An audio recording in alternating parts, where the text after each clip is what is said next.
a playlist original. Hello, everyone, and welcome to another episode of Back to the Blockbuster with your hosts, Gaius and Jackson. This is a very special one today because we are not covering any news whatsoever. We are just talking about the latest release of Scream 6. We're having a spoiler-filled discussion about the latest Ghostface Takes Manhattan installment. The Scream movies or any episodes that we've done about Scream on this podcast have been very good to us, so I want to keep that going. And this is actually a good one, pretty special one for Jackson too, because this is the first one that he's doing where we have special guests on that we're going to introduce in just a second. How's that feel, actually? That's like the first one, not just me, I guess. Yes, right. No, it's awesome. I like sharing the screen and the time with other people, getting their perspectives on the stuff that we love to talk about. You know what I will say, it feels nice having just come off last week where we recorded with the boys from League of Cinephiles. Yeah. So I feel exactly on Unfiltered. That's right. So I feel a little bit not as brand new speaking with other people and sharing the screen. So it's nice. It's welcome aboard, guys. Nice. So you're gonna have fun with them. They have a lot of opinions. They're really funny. They don't hold back. They don't match the energy. They don't hold back. So I want to introduce dude. I mean, they're both friends of the show, so I'm just gonna call them both that. But Mark J. Parker is he was on. God, I think he's been on all of our Scream related episodes so far. Love it. Yeah, the first one that he was on was our 25th anniversary for the original Scream, and then we talked about Scream 2022 or Scream 5, whatever you want to call it. And then he was on for the Scream 2 25th anniversary episode, and then he's rocking a Scream 2 shirt. And they're prepared. And then he was also even Scream adjacent when he was on the I Know What You Did Last Summer 25th anniversary episode. Yep. So there's certain movies that I know now that are in his wheelhouse. Like we're still working out scheduling for him to join us on Wild Things, because it's just like the late 90s, that stuff is his jam, and it's why we like to have him on for episodes like this. But he is the host of the Release Date Rewind podcast, which is all about movie anniversaries. He's a joy to be around, joy to talk to you. Thank you, Mark, for joining us for this conversation. Yes, welcome back. Oh my gosh. Thank you. This is so fun, and I'm so honored to be one of your Scream regulars, or I should say, like the horror thriller late 90s regulars. I'm all for it. So thanks for having me back. And speaking of I Know What You Did Last Summer, quick plug if you don't mind. In addition to my podcast, Release Date Rewind, I just released my new fan film, Your Last Summer. So any fans of I Know What You Did Last Summer, check out Your Last Summer on YouTube and Vimeo, and that's it. And oh my God, I loved your short film. That was awesome. Oh, thank you. I forgot to mention that he is a short film extraordinaire. He's done some really fun stuff that is super inspiring. That I will actually we will link to at the bottom of the description for this episode on our platform, so everyone can check it out. And we can also introduce our boy Ghostface, also known as Donnie. I think has been on all of the Scream ones we've done except for the 25th anniversary for the first movie, but he was on the Scream 2022 episode and the Scream 2 25th anniversary episode. So welcome back. Thank you. It's kind of sad to not have Owen here and spoil it for him again. Oh God, I shared that story before. So when Donnie and Mark were on the Scream the last year, the new one, the fifth one, Owen was still on that episode, but he didn't see the movie, and so we get to the part about the killer reveals, and there's this awkward pause. he's like, I knew it was Jack Quaid. But Donnie was like, oh, you haven't seen it? Donnie was so concerned. He was like, can we just? You want to mute yourself? I felt so bad. I'm like, are you sure you want us to spoil it for you, because I feel really bad. Yeah, but I mean, he did guess one based on just who they cast. So I mean, that was there you go. That's how she goes. It was kind of obvious, from the get go. Those killers. Yeah.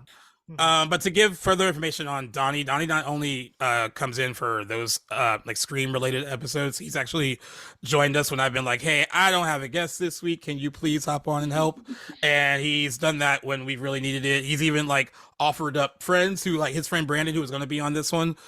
He came on and talked about Black Panther: Wakanda Forever when I needed someone to discuss that when that movie came out. So nice. I've always said that Donnie is like an honorary member of Back to the Blockbuster because he awesome. he always comes through and you're like, all right, I can do it. Just let me know like what time, and I'm there.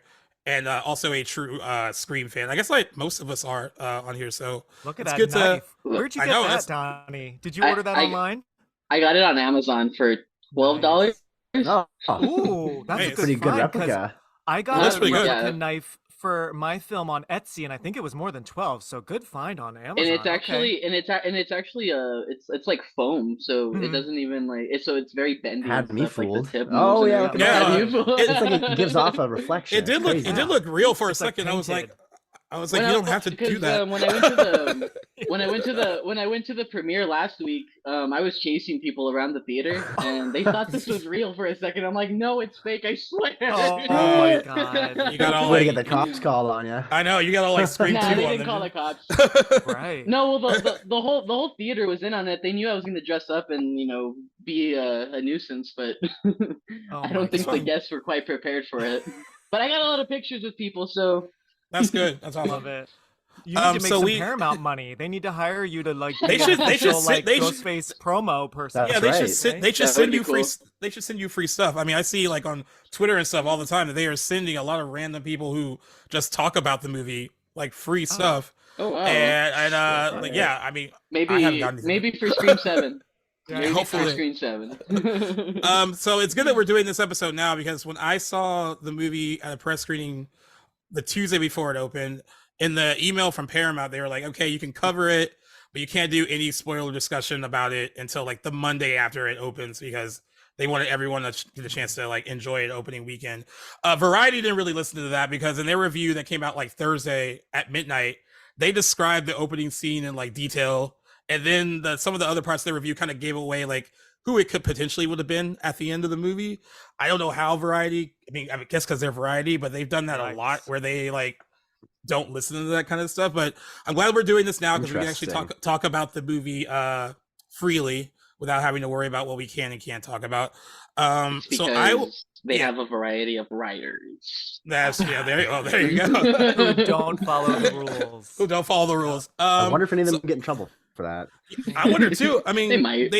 They ruined the Harry Styles like Eternals cameo reveal too after the premiere. They put it on. They put it on true. Twitter. That is true. They put it on Twitter, and we all got emails saying not to do that, and they did it anyway. And wow. I'm so glad I rarely read reviews. So okay, good. Yeah, if I would have read that Variety review, I would have been so mad if I hadn't seen the movie already. I was like, dude, like you described the opening scene like almost like detailed for detail, like understandably. Yeah, it's best just to avoid that stuff until you see what you're after, right? Yeah, I agree. But easier said than done. Anyway, so we've all now seen it. I'm just gonna go kind of like I'm gonna start with like Mark and then work my way around just to get your overall feelings about the movie, and then we'll just go into detail after that. But I'll start with you, Mark. You saw it. You just saw it, right? You saw it like 2 days ago? I saw it Monday night by myself. I kind of thought I was like a loser because this was the first time I've seen it by myself. But actually, I was just on another friend's podcast, and all of them saw it by themselves. So hey, if you're a Scream fan that went solo, we're not alone. I kind of just felt like an old man. I'm like, oh my god, I'm like in my mid-30s going to the movies on a Monday night alone. And that was quite freaky because there was a very small crowd in the theater. And then afterwards, I stayed through the end of the credits. I love seeing the Scream credits every time, the faces and all that. And so I like went to the bathroom and I totally looked around and I was spooked. The theater was empty. And I thought, what a great opposite of the Jada Pinkett Scream 2 scene where it was packed. Hey, am I in like the opening of Scream 7? Because this could be something. Anyway, I saw it Monday night because I did not want to go opening weekend because maybe this is like, been there, done that, but I wanted to support my girl Nev, and I just was like, you know what? I'm really excited for this movie, but I don't really want to help Paramount's opening weekend when they were so cheap to not just give a longtime star like, whatever her rate is. Yeah. So I was like, you know what? I'll go Monday. I'm not going to like support the opening weekend. Happy it did well, but I just was like, meh. But my overall thoughts, I liked it. I'm excited to see it again.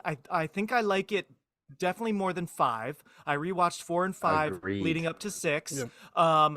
I like it. You know, as you guys know, my Scream fan film was set in New York, so I was all for this New York City vibe. So I thought it was fun. I think there's a lot that they throw at you, and I don't know. Again, if I'm just an old man, I kind of miss the days of the early films where, yeah, we dealt with a lot, but like there was room to breathe in between scenes, and I just feel like it was one sequence after another, no pausing, no reaction. It's just go go go. So I was kind of like, I don't even know if I remembered everything because it's just so fast and so full of stuff, you know? You guys will have to remind me if I miss anything. But yeah, I liked it. There's some hiccups. The killers, you know, my jaw did drop a few times throughout the whole film, especially towards the end. And we'll get into some details. You Sounds know, about right. Awesome, definitely like new visuals, which is cool. The killers themselves, I'm sure we'll talk in you know, deeply about them. Slightly meh, but I think the directors and the new writers have trouble writing victims. I don't really care about like any of the people that die. Whereas in the early films, I kind of loved everyone. You know, even in 3. So that's something I would have just strengthened, is like, you kind of just know from the get-go, like, okay, she's gonna die, he's gonna die, okay, you're the killer, I don't really know you know. But yeah, overall, fun. That opening, I appreciated all the new stuff, and then I appreciated that shrine and all the old stuff as well. So I think it was pretty great. All right, what about you, Donnie? What are your quick initial thoughts? All right, so quick note here. I've already seen this 3 times. Oh my god! I've seen it twice.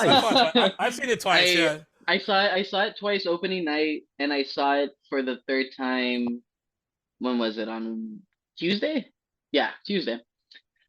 I love this movie. I flat out just love the movie. I mean, it's way better than 5. There's a lot more at stake here. The characters feel a little more mature. At least the main characters that we care about, not so much the throwaway ones. I noticed that the writing for them got a lot stronger. The acting was stronger. I mean, Chad pretty much stole the show for me, in my opinion.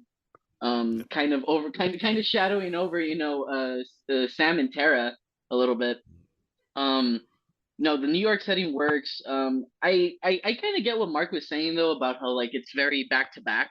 But I think they were trying to focus on just being a slasher and scary again, right? Rather than just being, you know, like the horror comedy it used to be, if that makes sense. And also, like, 5 was like very dramatic, a lot of like sister family stuff. So this didn't really have as much like of the emotional stuff. Yeah, and I think the reason too is that it was so back to back is it's New York. You know, there's so much shit going on in New York at once. You know, you never know what's around the corner.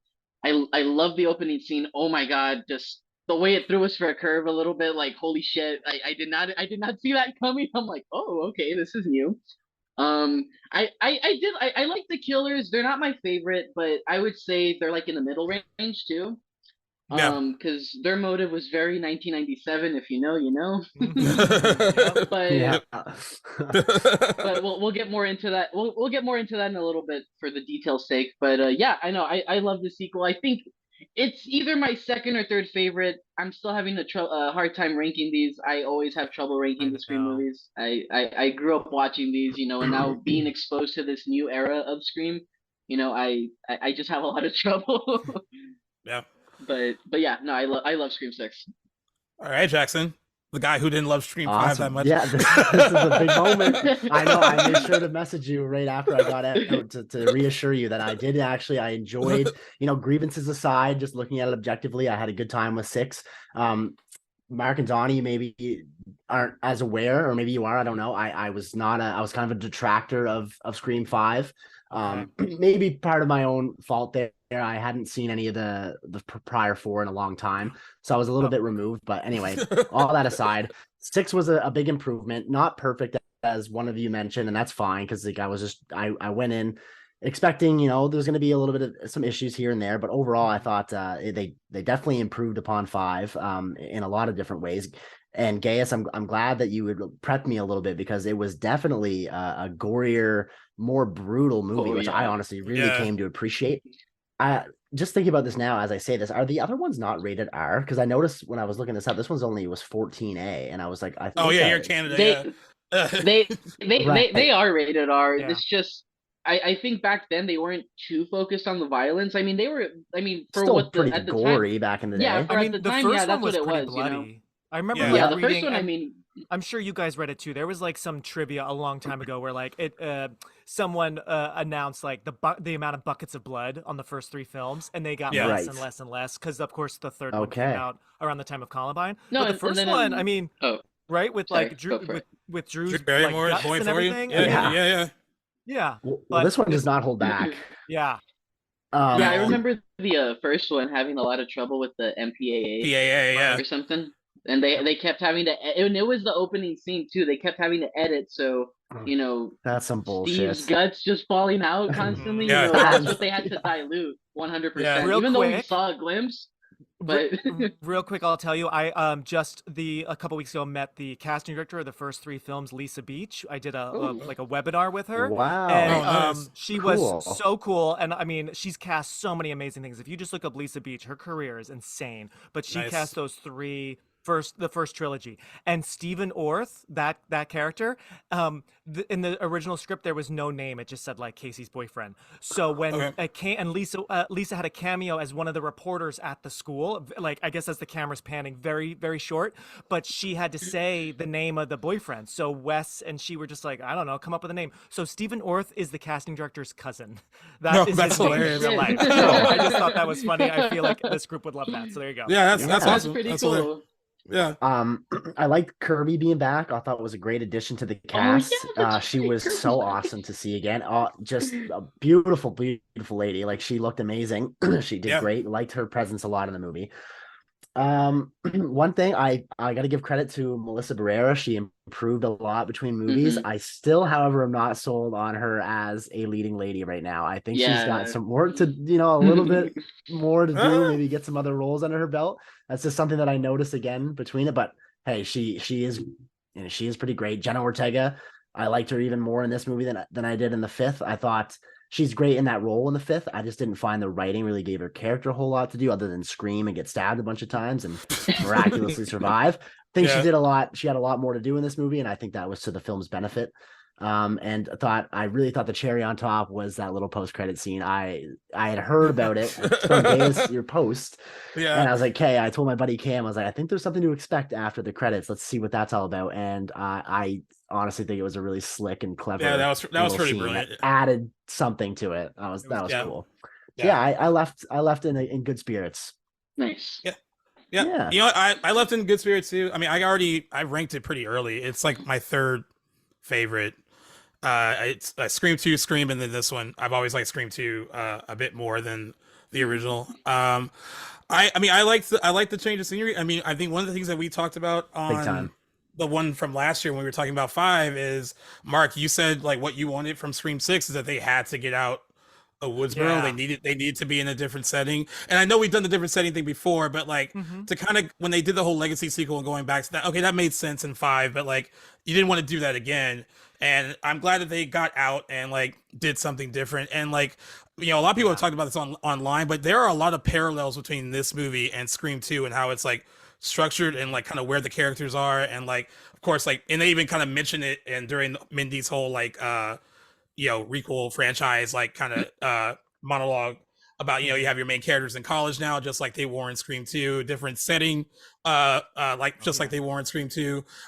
Even the killer reveals, like, him mentioning that it felt very 1997 is very parallel to Scream 2. I like the connections to all of them. I like how it didn't feel like we're making a direct sequel to the original. It felt connected to like everyone in the franchise. I thought that was good. I love the core 4. I mean, if you're gonna have to spend like, if you're gonna spend more time with them, you have to really get to know them and like them. And I think they did a good job, because honestly, looking back, because I watched the 5th one again before I saw this one, and Mindy and Chad don't have a lot to do in Especially 5. Chad. Especially Yeah. Chad. Chad Yeah. is a big improvement. Yeah. And then Tara, Jenna Ortega, she doesn't really have a lot of interaction with a lot of other people other than her sister, other than Sam. So it was nice to see her interacting with everyone in the group. And then I agree with Jackson. The most improved though is Melissa Barrera though. I thought she did an amazing job. I don't know if I feel like you do, where she needs more work. I mean, we kind of talk about like where you thought she needed more work. I thought that like she progressively got better throughout the movie, though. Like, you know, I bought her more and more with each scene. And I will also say, because we'll talk about these in detail, but there are some really impressive just set pieces in the movie, like some really good scenes and like sequences that were just really well crafted and well done, had a lot of tension. I love that they upped the gore and brutality a bit, because, you know, we're in New York now, so it made sense. There's you know, I was looking on Twitter today, there are some people that don't think they utilized the New York thing enough, where it felt like more of a vibe rather than like being in the city. But, you know, we know they didn't shoot in actual New York for this, and that might be just like nitpicking from some people, but I thought the vibe changed enough where it felt different. Like, it didn't feel like the same movie anymore. Oh yeah, I was just gonna say it's a bold move to not show Times Square like at all, even in B-roll. Like, that's I just true. was like, oh wow, okay, we're not even gonna just see a B-roll shot, or you didn't want to just fly like a skeleton crew down there with anyone in a Ghostface mask just kind of walking through the crowd. I thought that was like pretty surprising. And to piggyback off that thought, I don't know, and maybe other people here thought it was weird too. Was I the only one that was shocked that we didn't get to like see inside Gail's TV talk show, but also like there was not even a mention of it. We don't see her on a subway ad, a poster, a Times Square. I'm like, wait a minute, isn't she famous on a talk show? This is like what she wanted. Where is Gail Weathers' face? And what a great opportunity for them to be like, oh my God, you can't get rid of her, right? She wrote that book. Great. She wrote that book. I thought that was weird. For a second, I thought, oh, did her show get canceled? Did she get fired? Like, that'd be interesting if she's like bad for the show. Like, oh, you know. Yeah. But we just didn't talk about her show at all. I was like, okay, it probably just didn't make the cut. It probably just I guess didn't so. make the cut. The movie was already long as is. Like, that actually hit past the 2-hour mark, so they might have had a lot more to add, but they just, for the sake of time, they kept it out. Yeah. But no, that's an excellent point to bring up.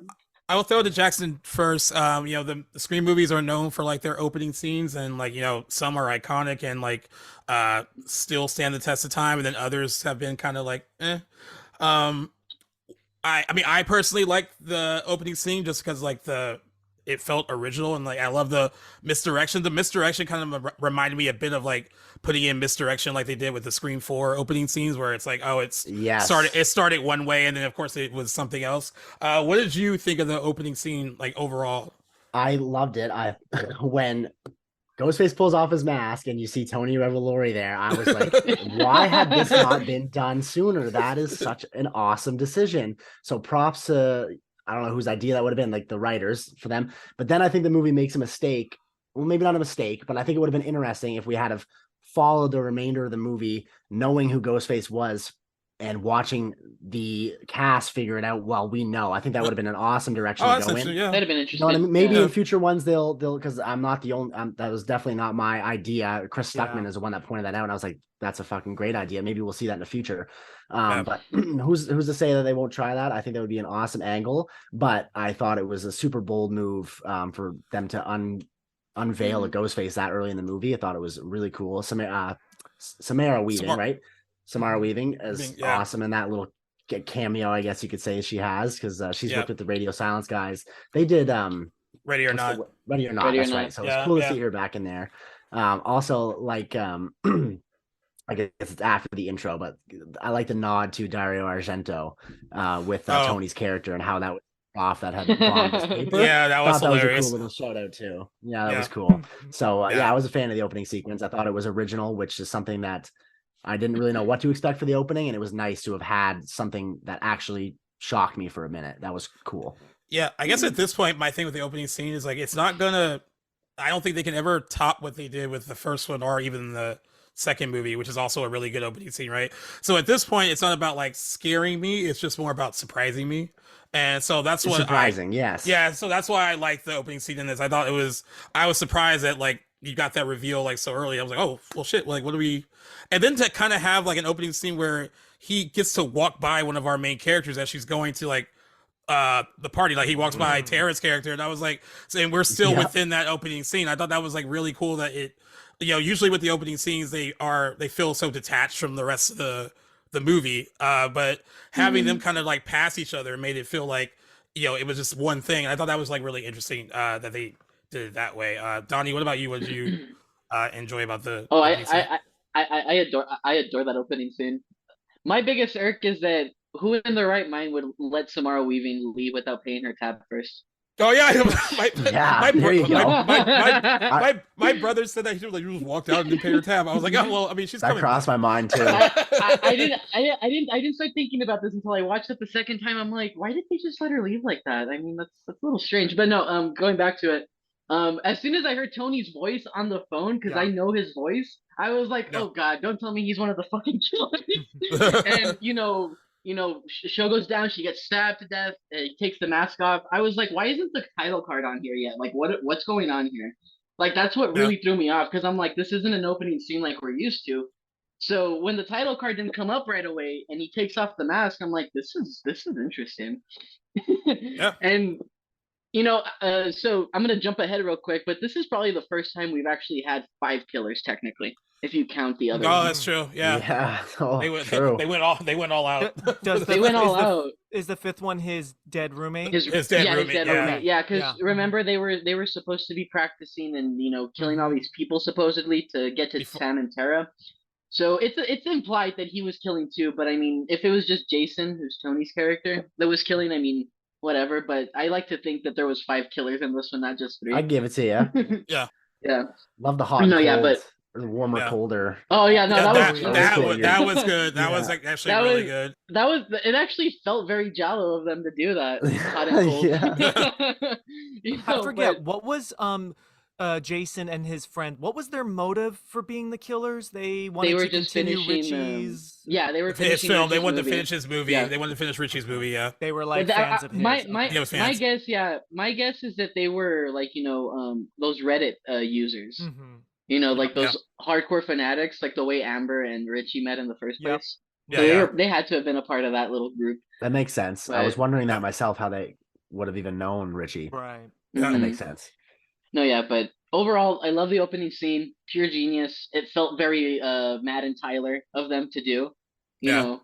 And I think Wes would have been proud. I think Wes would have been like, I didn't think of that. Good job. Yeah, I think so too.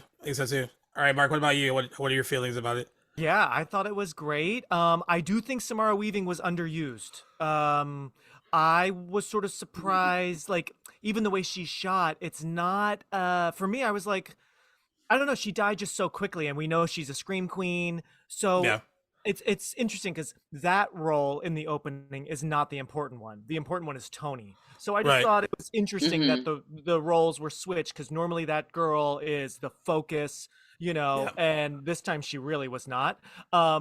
But yeah, I thought it was great. It was nice to also hear her natural accent. I'm pretty sure. Yeah, you don't hear that a lot. Oh yeah, that was cool. So that was cool. And yeah, when Tony Revolori takes the mask off, I was like, oh, I think I even said out loud, I was like, okay. And then we follow him, and now we're home.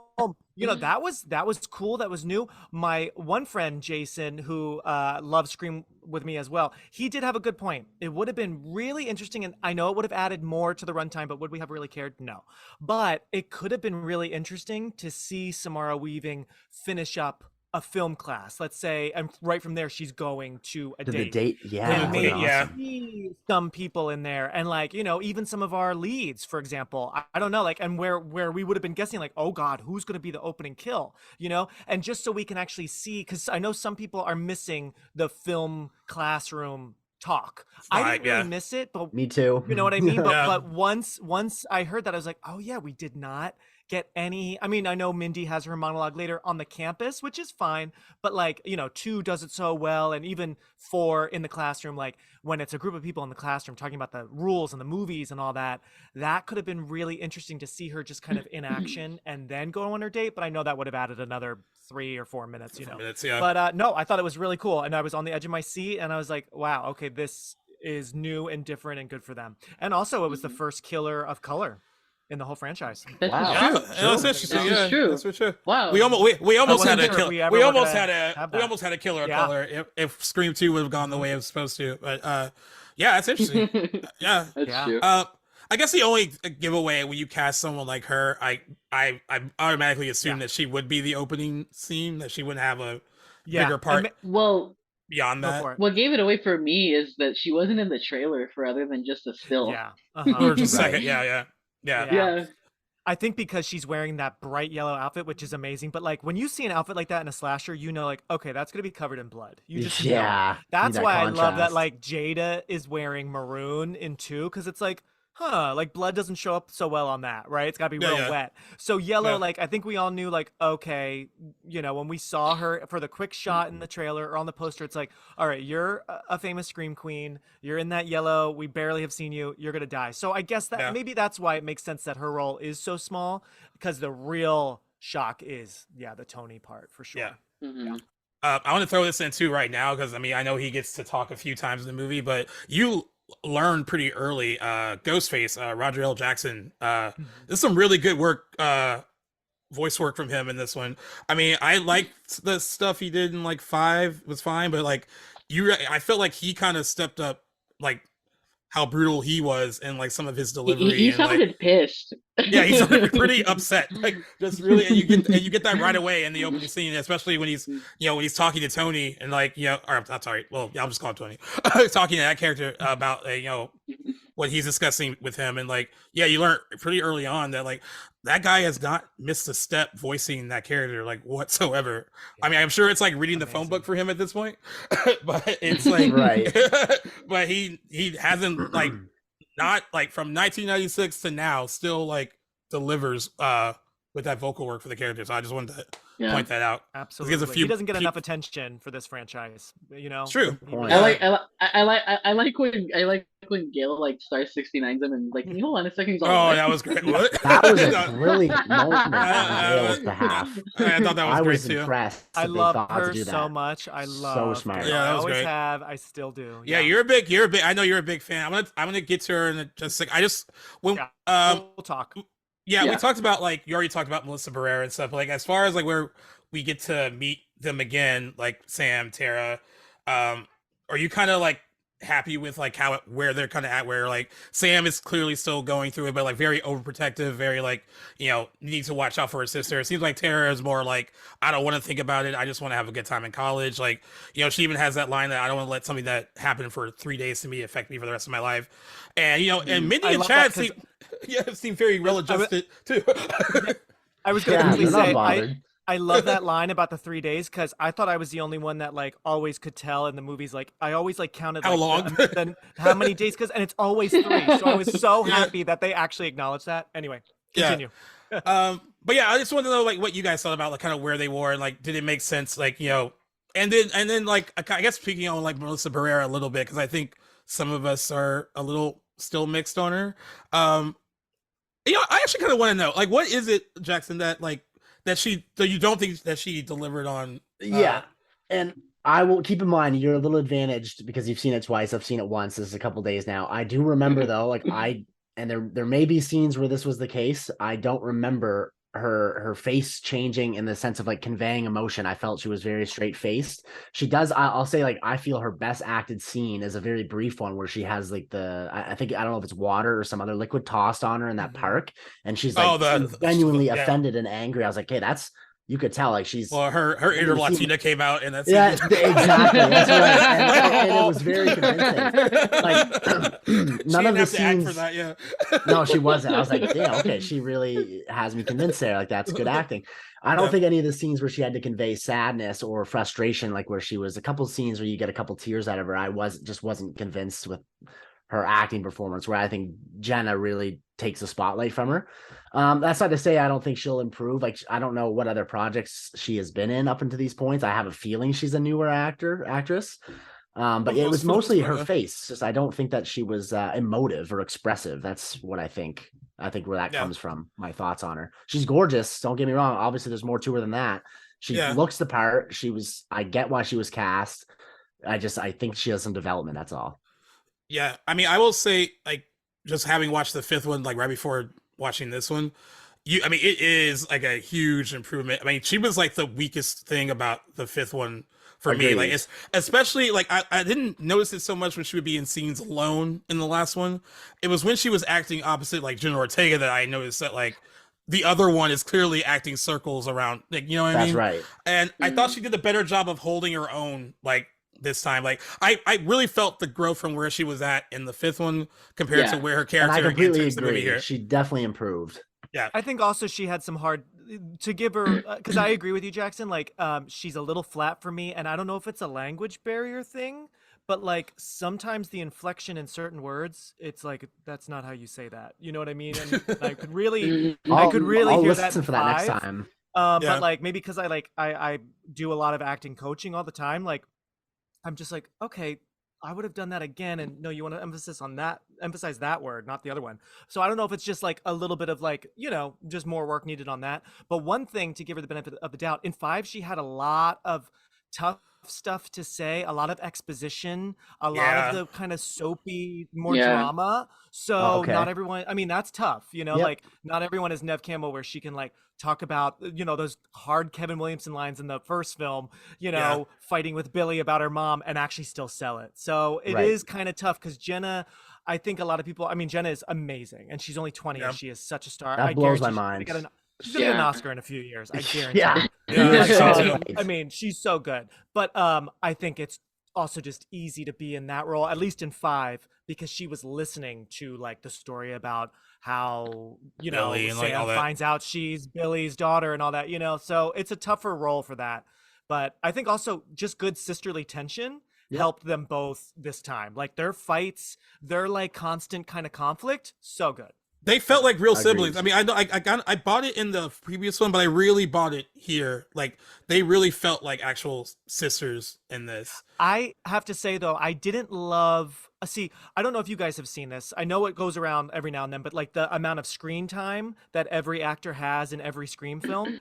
And it's funny because looking at it, like, you know, Neve Campbell had the most screen time in 1, and then each one has gotten less and less and less. So even 2, even though she is the star of 2, we're spending more time with other people. And I did kind of want a little less time on Sam and just let me meet some of the new people. Let me, you know, play with like Chad and what's the killer's name? Ethan, a little bit more of Ethan, like the two of them goofing, like you only got that one scene. I just really feel like there was a lot of focus on them. I know that was actually my favorite scene of theirs too. I was like, that was cute.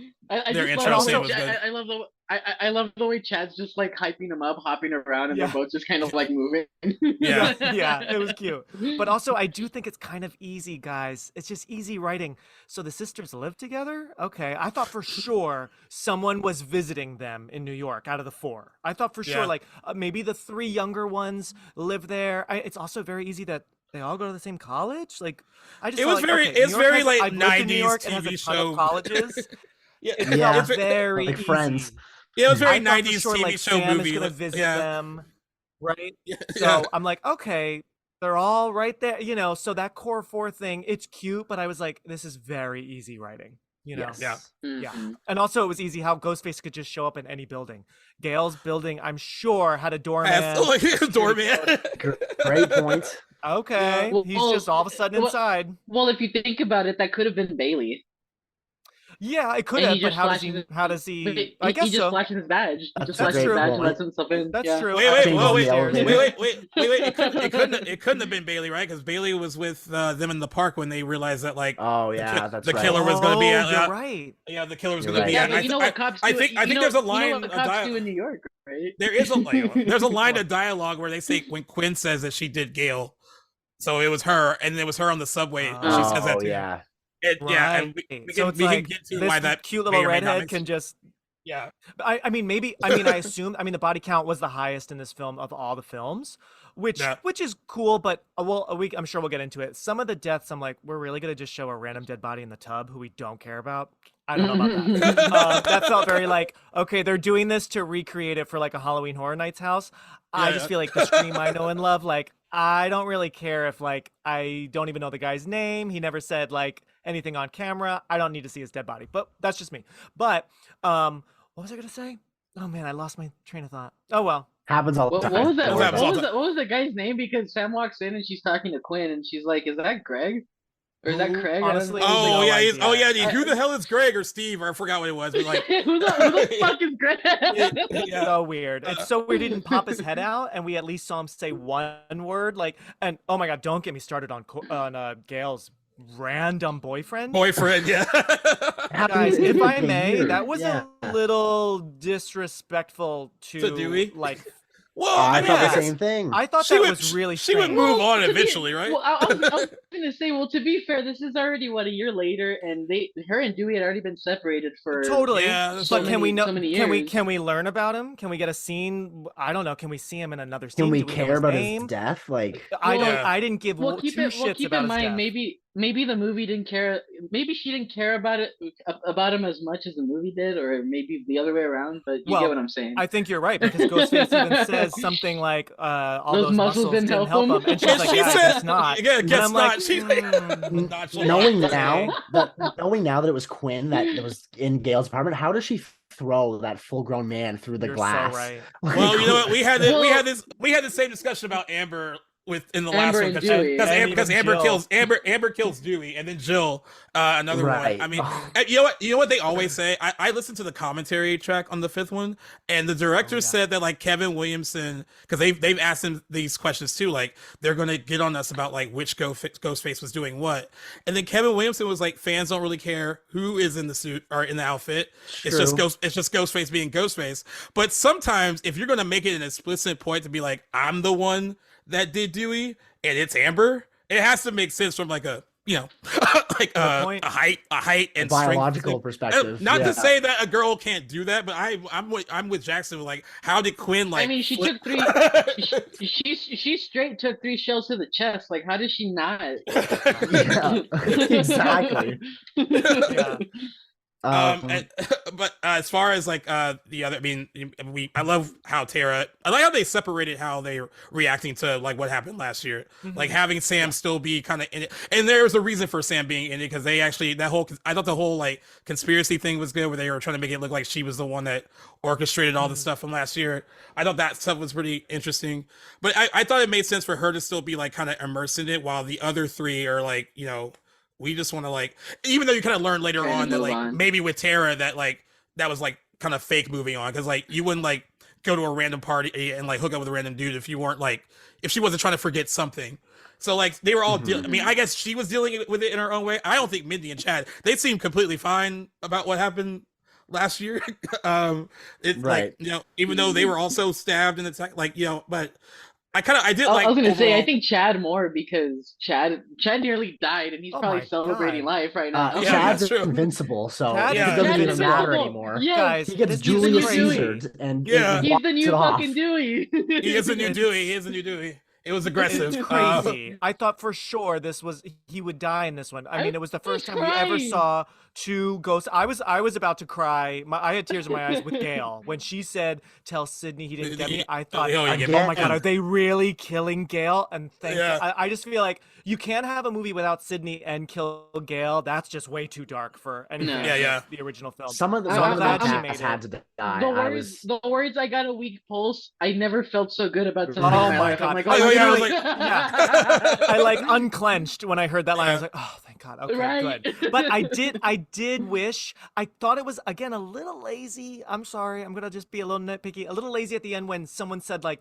Gail's at the hospital. She's okay. When I'm like, wouldn't it have been more fun if like someone got a text or a call from Gail to just be like, listen, fucker, or like whatever, you know what I mean? Like I kind of wanted them to be like, oh, it's Gail, rather than like, okay, that was cool, such a total like ADR line, because like they were interviewing Courtney Cox in the red carpet, and I don't know if she was just trying to like misdirect, but she was like, I don't know if I survived this one. I wonder if they like didn't even tell her like until like she was to see it, just with throwing that line in there that she was alive. She could have just been easily saying that, just be like, oh, I don't want to like give anything away. But yeah, she said that on the red carpet. She was like, I don't know. Yeah, I have the thought that like if Neve Campbell stayed on for it, I wonder they would have killed her off. I think Gail. I think they would have killed her because if I don't know if you guys have noticed, but like now, Radio Silence is changing their story because a few months ago, it was written in an article that when Nev exited the project, there were substantial rewrites changes, and that's why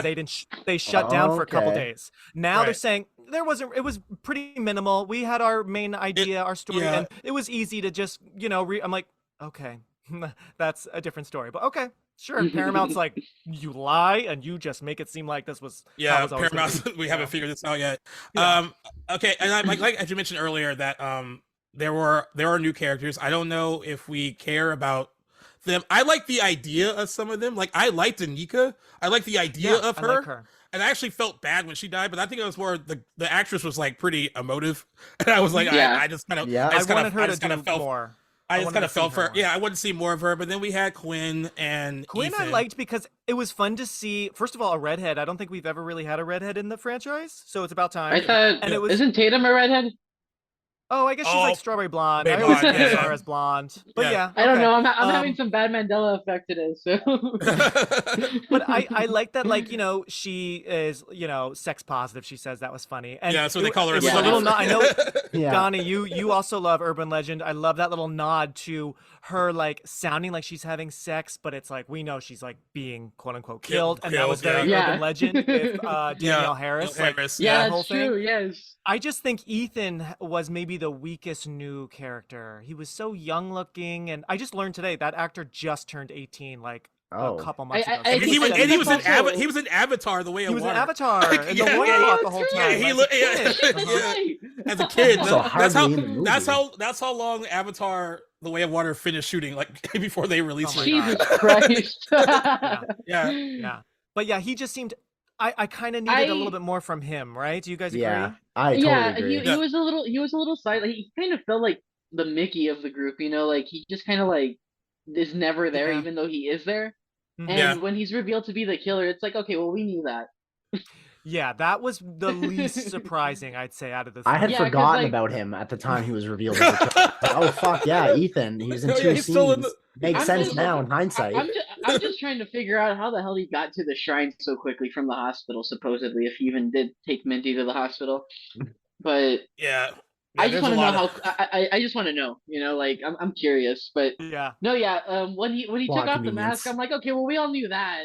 I mean, Bailey was also kind of a dead giveaway, but when he because it's Dermot Mulroney. How so? Because I wasn't suspecting. Well, my thing was like, if you're casting Dermot Mulroney in it, like I was like, he's gonna be. They're not just gonna have him be like a boring cop. He's been in a lot of. He's like in a lot prime of villain suspect, movies, right? Yeah, he's been in a lot of villain movies, so it was kind of a dead giveaway. But I kind of like the idea of Kirby possibly being a killer. Oh my god, I like that too. I was like, no fucking way! Like, there's no way. And just the dolly shot on Sam was like, holy shit, it's real. Oh yeah, when he said that, my jaw dropped. I was like, shit. I got chills. I was like, there's no way. Because it was so fun seeing Kirby. Although I don't understand the wig, because Hayden does have blonde hair, and that wig I think they want to show like what does Hayden's hair look like at that point? I think they were trying. I thought it was short. I don't know. I think they were just trying to make her look like very different from what she looked like. Maybe they just want to make her look older. Yeah, I mean, because she did seem like older, and I thought it was a really. The whole time I'm like, why does she seem maybe a little off? Did you guys get that too? I got that impression too. She's like almost like a little on something, a little bit. No shade to Hayden. I'm happy to see her, but I wasn't sure. I was like, is Hayden okay? Or like, I just was sensing like this slight like offness. Like, I didn't notice anything like that. I was transfixed when she was on screen. Maybe it was more for the character, and maybe it was more for the character because then it makes. I think they wanted to make her look suspicious. I mean, yes, because then when Bailey's like she's out of her mind. She hasn't worked for the FBI in 2 months. Then I'm like, oh, that's why she's a little like she's slurring a little bit. Like I don't know. I was getting like Real Housewife vibes from her already. I was like, okay, but I think it was really. If that's the case, then she's an amazing actress, and it's so good to see her again. Oh, and I forgot. I forgot about Danny, another new character. Danny. Well, when I put up the poll on G-Reels, like, who's your favorite new character in Scream 6, he won by, like, a lot. And I was kind of surprised. I was kind of surprised because, like, he didn't have a lot to do. You know what it is, though? You know what it is? It's the first time we've actually seen the boyfriend character not be the killer. Well, I mean, Jerry O'Connell. yeah. Jerry O'Connell was too. Like, but I mean, he died. He didn't survive. Okay. And he was always a red herring, so it didn't really like matter at that point. Especially Mickey trying to blame him. You know, you kind of believe him for a second, and then he gets shot. It's like, oh shit, so he wasn't. Yeah, no, I guess it couldn't be Danny because like as soon as the thing happened from the two apartments when he saw Ghostface in Quinn's room, I was like, well, it can't be that guy. He's not gonna fake a whole scenario where he's like, get the fuck out of the room. Like, yeah, I mean, So I was like, all right, it's not gonna be him. I like how they made him very suspicious, but also I thought their relationship, their like chemistry was really good. Like, they saw that twist. When they're like, they're both Latino actors, right? Yeah, well, I know Melissa is, but he is too. Yeah, Josh Segarra. Yeah, it's funny because I love him in the other two, but I thought his voice in the other two, I thought that was like an act, but that's his voice. That's his voice. Some of his line delivery was a little like, but I was like, why is he whispering all his lines? You know what I really liked about him? What I really liked about him though was his face acting, his reactions, his eyes, the way his eyes were just open. It was very emotive. Like that was very good. I was like, his wow, shirtless scene was a little random, but you know, we got some eye candy in this movie. But you know what it was? I think was that the director saying like, we have a lot of gay fans, so we're gonna that was well maybe, perhaps. But I feel like it was more of a reference to The Last Jedi since they like poked fun at it in the fifth screen. You know how Kylo Ren has a random shirtless scene. Yeah. Wow, that's funny. Something. That's maybe because I'm like, this guy. I kind of thought about that. I'm like, this feels very Kylo Ren, and Kylo Ren's not even doing anything shirtless. He's just standing there, all sweaty, talking to Rey, and Rey's all like, "Oh, you're naked." Here's my theory. Here's my theory about Danny. We should in 7. We should finally, because we've never gotten this, we should finally get a survivor who is actually a killer, and that should be Danny.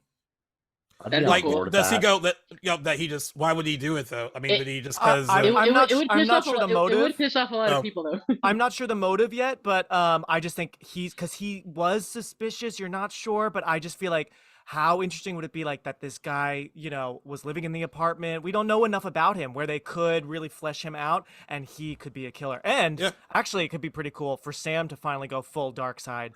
They've been toying with that, right? They've been toying with that, and I think they're afraid to go there, but like it would be really interesting if they did. No, I think honestly, they did go there. Yeah. Well, the way the movie ended, I felt like there was a strong unhinged presence in her this time. Oh yeah, especially the way she looks at Quinn right before she shoots her. Like that look in her eye. That's probably why I thought Melissa Barrera did a better job this time in terms of acting, because that look on her face was pure evil. Yeah. That wasn't even Sam anymore. That was fucking Billy. I did love how she was touching the glass and like really staring at the knife, you know, as I know we were talking about Billy. And like, I still don't know why we're seeing him clearly. I feel like obviously he's a 50-year-old man, looks great, but he is not in his 20s anymore as young Billy. Just blur him, or maybe it's just a voice, but whatever. That's me. That's me. True, I agree. I think you know what it is that so silly, because he died. I think it's because since he died young, you know, the whole ghost thing never really ages. So when you think about it, I guess so. Yeah, totally. Yeah, but like, I mean, but no, I get all that makeup. I'm like, he doesn't look like how he did then. You know, like that is such a risk, but they're sticking with it. So they did. Whatever. I still think they did a really solid job on the CGI makeup though. Like I thought that was a pretty nice touch. Yeah. I guess so I'm just wish, like, you know, I so wish that instead of leaving the mask behind, she had to look at it and then tucked it back into her bag and then walked away. That would have been cool. They have a great awesome Luke and Vader kind of plot point going on between with Sam and Billy, and I really wish they kind of lean a little bit more into the dark side, but maybe they will in the next one. I also wish, since we had the iconic Mrs. Loomis pantsuit in the shrine, my god, I kind of wanted, because I mean she's my favorite killer. I mean that's just me, but and they did finally like actually say, oh, your grandmother, briefly, but like we need to like talk more about how no, it's not just Billy. Sam comes from a line of crazy people, right? So I really wanted her to like just kind of like what she did with Billy's like costume, of the Ghostface costume. I just kind of wanted her to like just touch the fabric of her grandmother's suit and just linger there just for a second and be like, oh boy, because like I mean that suit was iconic. Come on. So that was just me like wanting a little bit more, but I did love all the shrine stuff. That was really cool. Cool to see her don the costume. Let me just that was cool too. I need to bring this up, but like what is it with the movie actually poking fun at the idea that Stumacher's alive?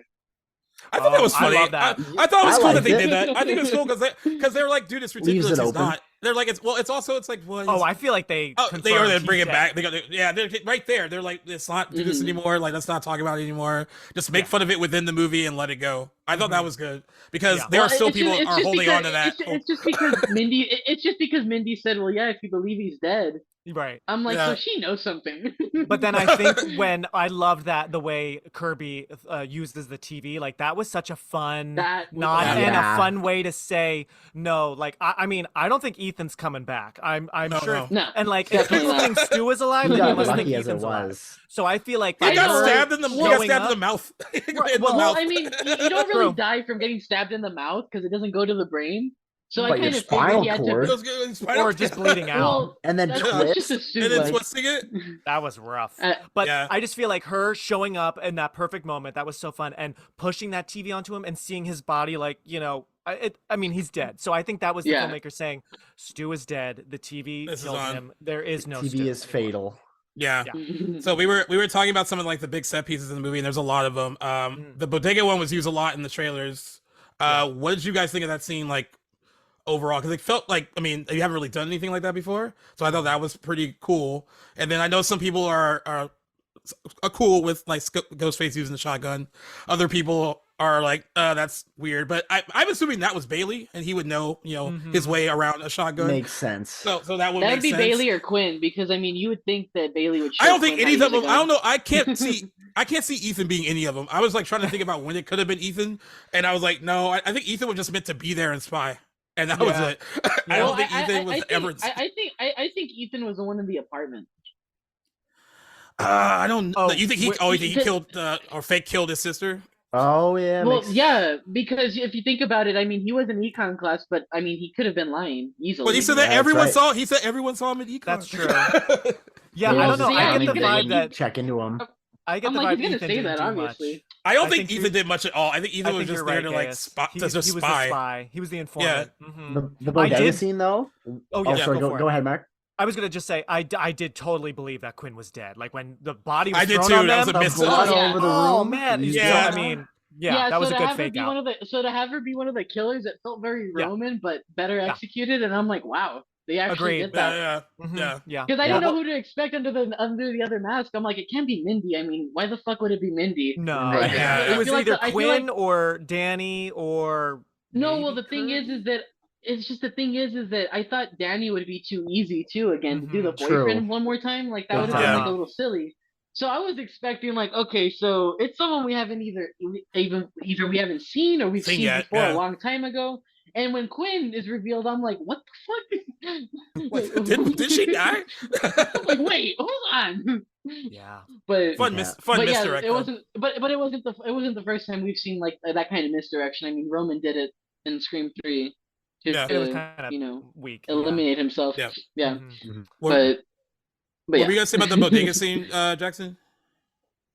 I'm happy that it was edited differently than the trailer. The trailer makes it look like Ghostface teleports out of the way of that shotgun blast. I was like, if they leave it that way in the movie, honestly, it was like one of the moments in the trailer. I was like, it was kind of like rubbing me the wrong way. I'm like, that just doesn't make any sense. Is he like able to move that fast? But you get very much of he just gets out of the way of it this way more smoothly. And I was glad that although it was a subtle editing change, it went a long way for me. And I thought it was cool, like how the girls are thinking on their feet, throwing the can as a distraction, and the glass crunching underneath them. Like there's just a lot of tension in that scene. I thought it was really awesome. Yeah, I always love like a Jurassic Park moment when exactly. Like, remember when the raptor is there? So that always works. I am one of the people that I don't love the shotgun. I think I'm okay with the shotgun on all the other people, but I just feel like, and again, I'm all for it. It's a new killer, new city, like that's great. Some new, not every killer should act the same way. I know it's Ghostface, but everyone's different, right? But something about that shotgun, it just felt not, and I don't always need a knife. I'm totally, let's be creative. It felt but easy.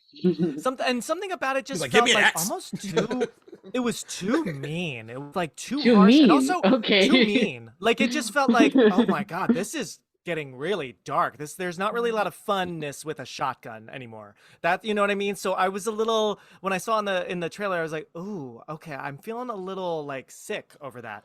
I would have just had him shoot the guy, you know, which is bleak, and then throw the gun and then pull out a knife or whatever, or pull out a shard of glass, whatever, and look for the girls and do it in a different way. I don't know, you know, but I thought it was a good scene. It was really tense and great acting from the girls there for sure. Oh, yeah, they were both really good in that scene. I just felt like right before that scene when they're on the phone with Ghostface, which I did find like Richie popping up on her phone. I thought that was pretty creepy actually. That you know, gave me the goosey. But I did not love how Ghostface just jumped out of nowhere behind them. Like, I feel like this movie. I'm all for Ghostface jumping out every now and then out of nowhere, but we forget that like sometimes in previous films, it's also really scary to see like something moving out of the corner of the screen, and like the character just doesn't realize until it's too late. Like I think of Dewey getting stabbed in the back brutally in Scream 2. We see Ghostface behind him, you know. So like I just thought like, oh whoa, okay, these girls are outside, and you didn't know that a guy or girl in a costume is just like 2 feet away. So I just didn't love that reveal. But I think he came out. I think he came out of the building. There was a door there. I guess so. And wait, again, like, but by the way, why would she have not deleted his? Weirdly convenient though. Why would she have deleted his contact? By the way. Which I have a lot of contacts that I haven't deleted. I mean, but did they try to kill you? Like you no, but they broke me in many ways that you could also compare it to murder. So I guess you could say. All right. I mean, I thought it was creepy too that did pop up, and of course she has to give dialogue to explain why. She's like, "Oh, I never deleted his contact." I thought that was that's a good question. I don't know. I wasn't bothered by that because I just thought like, well, she was like dating him, and maybe it's just hard to fully come to terms that like. He tried to kill her. He did, and her sister. And her friends. That's a good point. Maybe, you know what? Honestly, maybe we didn't need the photo or the name. It's just the number. And maybe Tara just is like, oh, what's that, a random number? And like Sam's like, oh, shit, I recognize this number. And it's Rich. And no, she just tells us that would have been cool. We did get a good like what the fuck from Jenna Ortega when she saw the call, like his caller picture pop up. She's like, what the fuck? Like that girl's got some spunk in her for sure. Yeah. What were you gonna say? I can let it slide because like knowing that Richie's dead, it's like you're not expecting to ever hear from him again. So why even like take the conscious effort to delete the contact? That's I kind of what I'm more curious about is like, would he still have a cell phone provider after being dead? That is interesting. After a year, unless his dad just like I was gonna say he was on a shared plan. Yeah, he's on a family plan. Well, what are you saying, Donnie? Well, remember what Bailey said is that.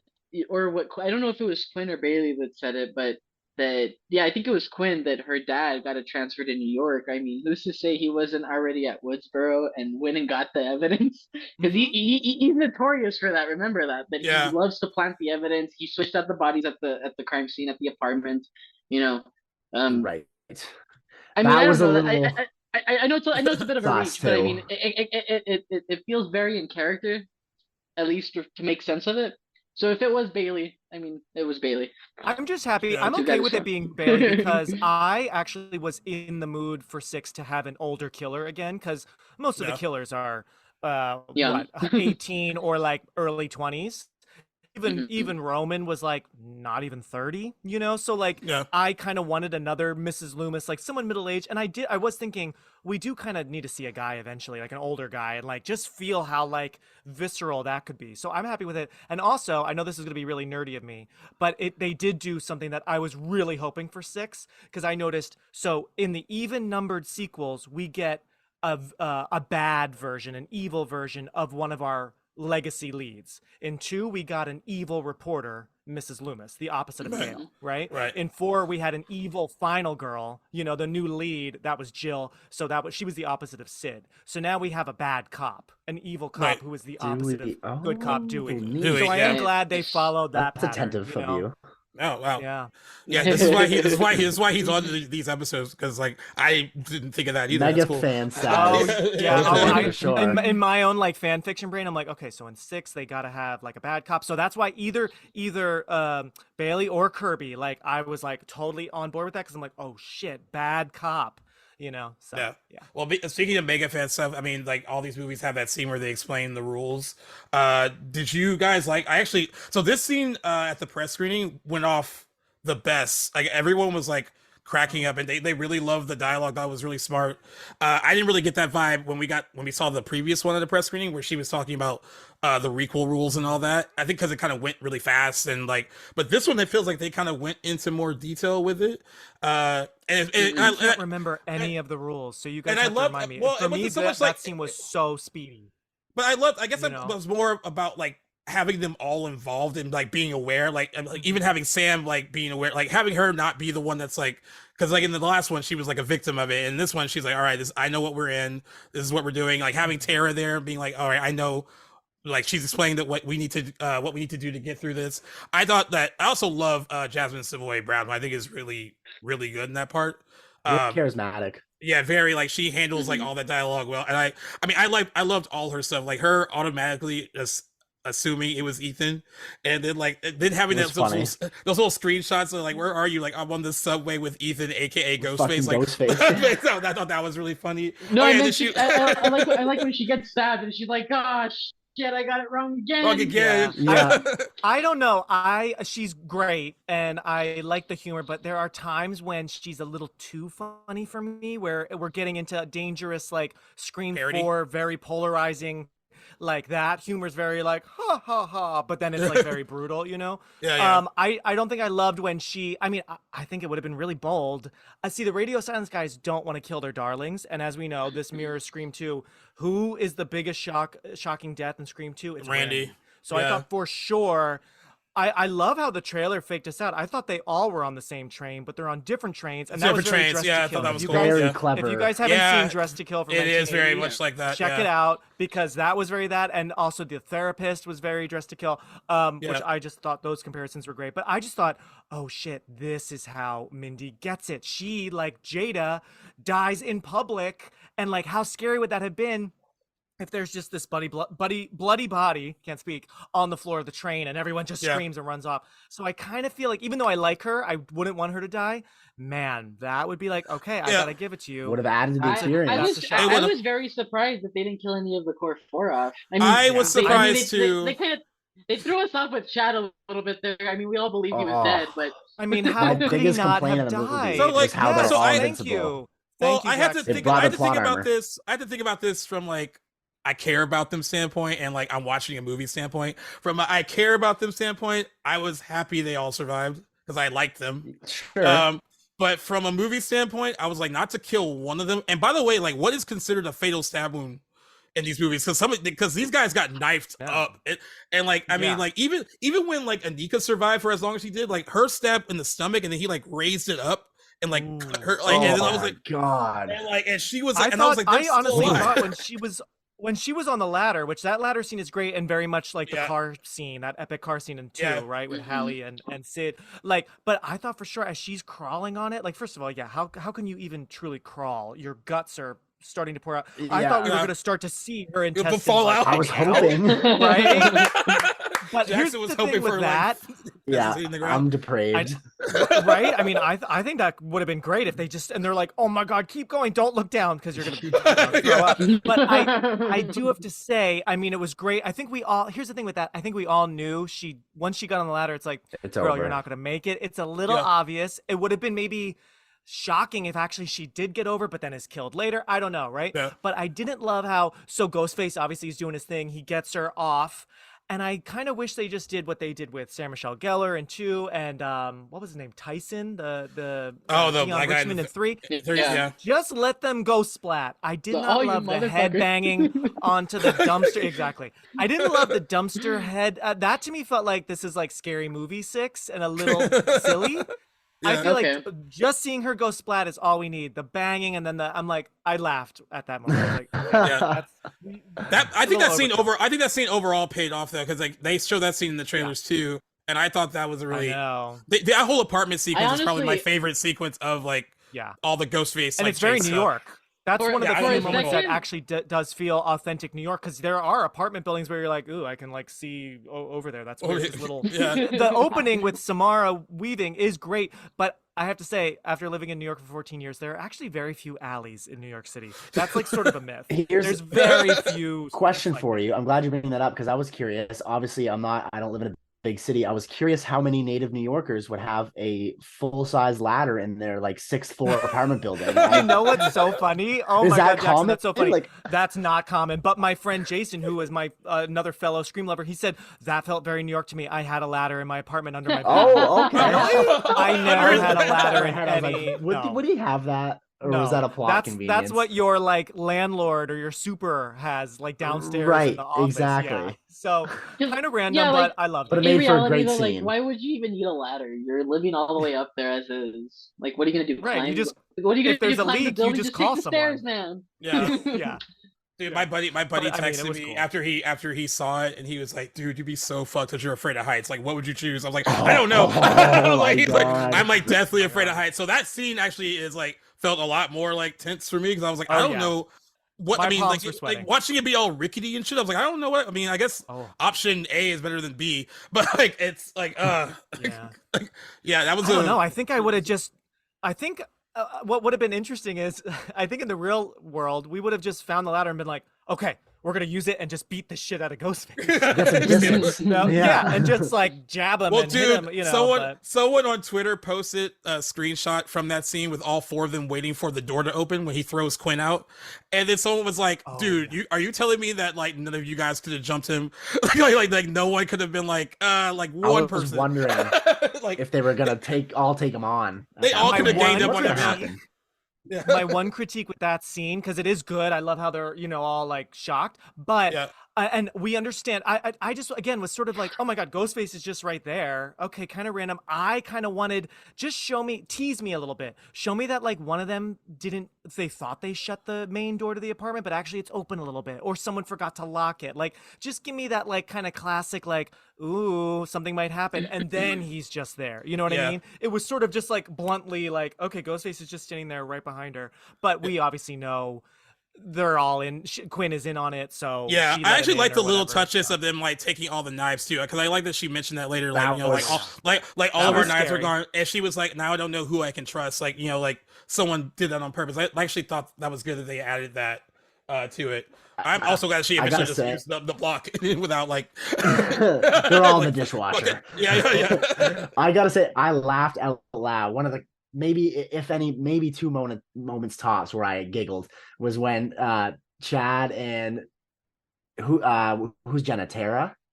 Chad and Tara like halfway down the stairs and like, oh shit, they're still up there, turn around, hike back up. I actually started to laugh. That was funny. Well, I think they just assumed they'd be right behind them. I mean, like, you see a guy with a knife, you're right up the Absolutely. Door. But my question is, who the fuck locked the door? That's a great point. Did Ghostface lock the door? I mean, I guess there was maybe Quinn. Lock the door. I didn't think about that. Yeah, they can't get back in. Definitely. Yeah. She makes that comment about the keys being locked inside, that she left them inside. That's what I'm saying. What if Ethan was there? or maybe Quinn, because I think by that moment, Sam, Mindy, and they're all in the other room, right? The bedroom. They're all in so the maybe bedroom. Quinn just like got up all bloody and just quickly locked the door and just laid back down. That makes more sense than Ethan just being there. I don't want to give Ethan any credit. Leave Ethan alone. He wasn't that bad. No, he wasn't bad. He just wasn't present. He just wasn't present. And then he was so like they were making it. They were forcing him being so dorky that I was like, he must be in on it. Like, I mean, like they were forcing that on you. Like, oh, it can't be him. Like, he's the nerd. Like, okay, no. Yeah. And I actually so wholesome and sweet that you're like, come on. I actually assumed Quinn at first, because like I was like, she made that whole comment with Tara about like how like she lost someone in her family. I was like, oh, they're gonna bring that back later. But then they did the whole misdirect where she died, where they killed her, and I was like, well, I was wrong. Well, shit. No, but you know what? What's funny too is that they did the same thing with Bailey, because when Quinn died, he's like, now both my kids are gone. I'm like, well, who the fuck is the first one? You're like, who's the other one? Right. I didn't catch that. There were some people in our press screening that kept saying, I could hear them whispering. They're like, I think they're related to Stu. I heard people like that in our press screening, like doing that. I honestly wasn't expecting the Richie connection at all. I was like, oh, okay, cool. I guess. No. I like Jack because here's the thing, I didn't mind it, but like Richie is, I mean, the killers from the last movie are not all that great. So like, it's hard because with Billy and then Billy's mom avenging his death, that made sense. Billy was a major character and like so crazy. Richie was just sort of like a nerd, on a mission. And so it's a little like out of all the characters, I don't know. We haven't seen a killer avenge the death of a victim. I think that would be kind of interesting. For example, what if it was Wes from the last movie? What if it was Wes's dad / Judy's husband or ex-husband or whatever? Because being like, cool. You killed 2 of my family members who were innocent. Like maybe that's the way to spin it, change it up. Future installment. Yep. Yeah. All right, Mark. You are admittedly a big Gale Weathers fan. How do you feel? How do you feel about how they included her in this versus how they included her in the last movie? Love this question. I will gladly talk about it.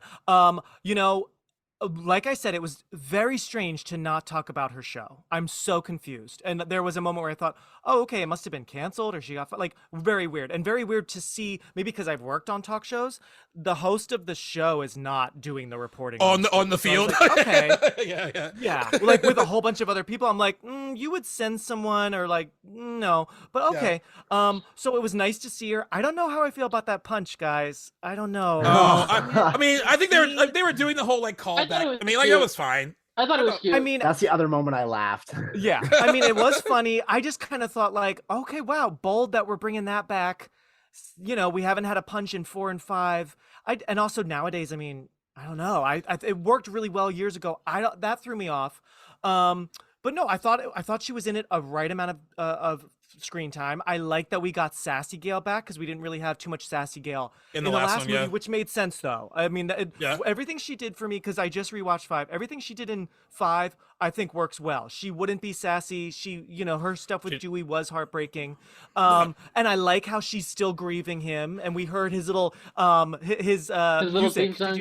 I thought that was cool. Wang. I liked her touching moment with Sam about family. Because Gale has been obviously a lead in all these movies, but we really didn't know much about her. So I was hoping that we would finally see, where does Gale live? Like, what is her apartment like? So I'm so glad we saw that. We got to hear a little bit about her parents. My parents sucked too. So I thought really great amount of screen time. I liked the whole how she led them to the shrine. Nice little banter with Kirby. And then I loved her showdown. Her finally her first call with Ghostface. Like I said, I just thought it was really, really strange to introduce someone who Gale is like living with her, and to not even give him a name, not even give him something to do. I just thought that was really, really weird. And I'm shocked. Bulky black guy, that's what I called him. Yeah, I can't complain at all with Gale. I thought she was great. I did notice, and bold move. So this was the first film in the whole franchise to not have Sid or Gale in the finale. The reveal. But you know what? It worked really well. We I say this respectfully, we weren't missing them. So it worked really well. But I did notice that on my way home, I was like, oh shit, yeah, like Gale's usually always there, part of the reveal somehow, whether she's knocked out or, she's her body at least is right there with them, and she wasn't this time. Yeah, so. I appreciate her showdown scene a lot more now. I mean, I liked it watching it live, but finding out from the directors that she did all of her stunts, they were like, do you want to do all of this? Because you're like, we need to see that it's really you, because this is like your moment. Like you get to, I mean, she's had chase scenes before, right? Like she had a big one in like Scream 2 that people love. But they were like, this is the first time you're having an interaction with Ghostface. Like we want everyone to see that it's you. And so they said that she was game to do every single bit. Yeah, and she did every single bit of it, so I thought that was cool to find out later. That's amazing. She was heavily like, do whatever like you want, and I thought that was great. And also, how perfect that she was in like her workout clothes, because these characters are always in heels or like a jean jacket, or they're always like, but she was ready. Like prepared, which was just so smart. But I do have to say, I was hoping that this one would give us like a chase scene, and we kind of didn't get like much of a chase scene. There's some chase, kind of throughout the city and stuff.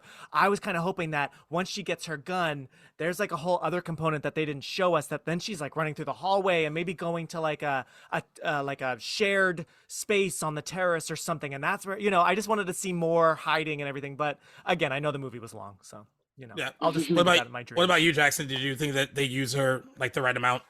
in this one. Okay, hot take here. I love Gail too.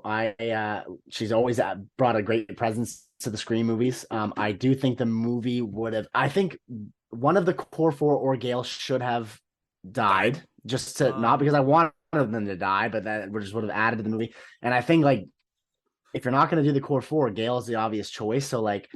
It brings into question like, okay, how serious are these attacks or injuries? If like, how many times has Gail been stabbed over this? Well, remember in 2, Cotton. She got shot, right?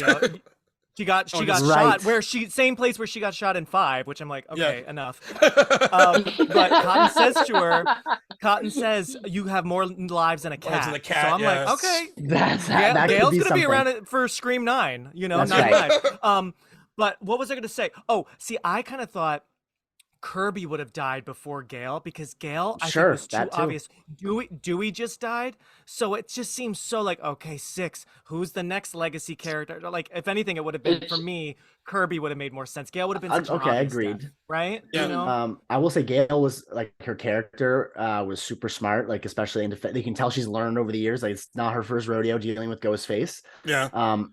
And someone brought up a point like when you're talking about her on the phone. Ghostface has a line where he's like, you guys that have seen it more will be able to recall it verbatim, but what does Ghostface say? Like something along the lines of funny how it's taken this long for this moment. It's strange how we've never spoken on the phone before. Yeah. Yes. And how would so in that's Quinn? How would Quinn have known that? I guess Ghostface had called her before? Just a nitpick. Just I would assume that's in Gail's books. I would assume she. I guess so. What, You're right. Yeah. You're right. I've never gotten a call, but I've been told this. It sounds like this. Although technically in Scream 2, he does call her phone, but it's ringing, and I think Randy's the one. And then Randy picks it up. Yeah, Randy picks it up. I'm not interrupting. Okay. So technically, she almost had the call, but you're right. She's wrote about them. That makes sense. One quick thing I want to add, which is something I've been wanting for some killer to say to Gail, and I'm glad we finally got it on that call. He does bring up a great point. Gail is what drives, partially what drives more killers to show up. She keeps making stuff. Books, she's making them famous. Yeah, are making the movies that she's making, and she is making money off of the victims. So I am happy that finally someone said, "You're kind of just as twisted as we are. Like you're profiting off of all the shit that the killers are doing." Yeah, so you know what else I'm glad that they said, which I thought was really good. How they pointed out that like, how does it feel like she's always played second fiddle to Sydney? I thought it was really good that he actually said that on the phone with her because I think in some parts of the fandom they feel that way. And then she says brains and sex appeal. I'm like, like, oh, what do you bring? What do you bring? Yeah. I actually thought I'm glad that she made the most sense for them to use her as a way to tell everyone where Sydney was. At this point in the movie. How do you feel about how they explained that? I mean, I know a lot of people here like would love to have had her be in it. I don't know how she would have fit in it. And it's also, if you believe what they say about how much they changed and how much they didn't change after she didn't sign on. But was it enough of an explanation for you to be happy with the fact that she wasn't there? I think it handled it okay. I mean, yeah, we would have loved to have Nev Campbell on it, but I think it made sense for her to stay away from this one just because, like, enough's enough. Like, I need to focus on me and my family now. Like, I'm not going to go out of my way to go kill somebody that, is not even after me to begin with. Because in 5, it made sense, I mean, Dewey died. Of course, she's going to show up. But in this one, it's like, well, what would be the mode? What would be her reasoning for showing up this time? I mean, yeah, Gail got hurt, but she's alive, But I don't know. At the same time, though, I mean, I would have liked to have seen Sydney, even if it was like towards the end or something, like she gets a call or like, that sets up the sequel. I don't know, but I think coming from Gail though, it felt fitting, if it was anyone, it had to be her, but her presence was missed, but I think they handled it pretty well as to not include her in this one. Yeah. I missed her too. To read that original script. If you guys find it, please send it to me. I would love to know what her scenes were because I know you guys probably heard the rumors. I think they're lying to us. 2 scenes or something. And then I heard more. And I heard more from other I think they're lying to us about like how much they actually. Maybe she was the killer. No. I would assume that it would be weird for her to show up. Yeah, especially unless, like we were saying, unless actually Gail does die. and then it brings her back. But then that's literally what 5 did. What happened? Dewey dies, so Yeah, she exactly. So it's like, and I have a feeling it would have just been like a Zoom call or like, Right. I don't know. It would have just been like a FaceTime or something. Some fans have tried to play up this connection between her and Sam because they both have gone through these things before. But I don't even think that's enough for her to go out and like help her. It's like, I thought it made sense for her to come back in 5 because it was Dewey. But even she makes a comment about like, she has kids and like I don't think you would go back even for Dewey. It'd be masochistic for her to keep coming back. Yeah, like, I mean, it's rough because as fans of the franchise, you want her there. Like it's But I always love seeing like my old Scream friends on the screen. Yeah, but at the same time, I also didn't like I didn't miss her, but not in like a negative way. It was just like I think they did like I think the new people stepped it up enough that it was like, all right, well, she didn't need to be there. And but I mean, I think there's room to bring her back if they want to. Like, I would love to see Sid and Mark together in the next one. I think assuming it's Patrick Dempsey. I mean, it's gotta be. But it is funny how they keep making it kind of vague because they're like, well, we don't know if he's really gonna come back. But I would love to see them back. Maybe they get like a Ghostface finds their house or something, or targets their kids. I also think 7 should be a showdown between the sisters because, like 3, Sydney kills Roman, who is her half brother. So it would be interesting for Tara to find out that Sam is going to the dark side. I think Sam should kill their mom. We need to finally meet their mom. Yeah, they gotta meet the mom. Yeah, where is the mom? They brought her up twice now. I did not like that they excluded the mom from this. Like they made such a big ruckus about her in 5. Like, and what's interesting? In this one? I was just glancing through the one of the earlier drafts of 5 because I'm doing some scenes for it for my teen acting class, and the mom is actually in it. I don't know if you guys read it. She's not in it much. She's in 2 scenes. One, she doesn't speak. She's at the bar when they're at the bar playing pool and talking about stuff. Okay. She's sloshed at the bar, making a big mess of herself because, she's an alcoholic.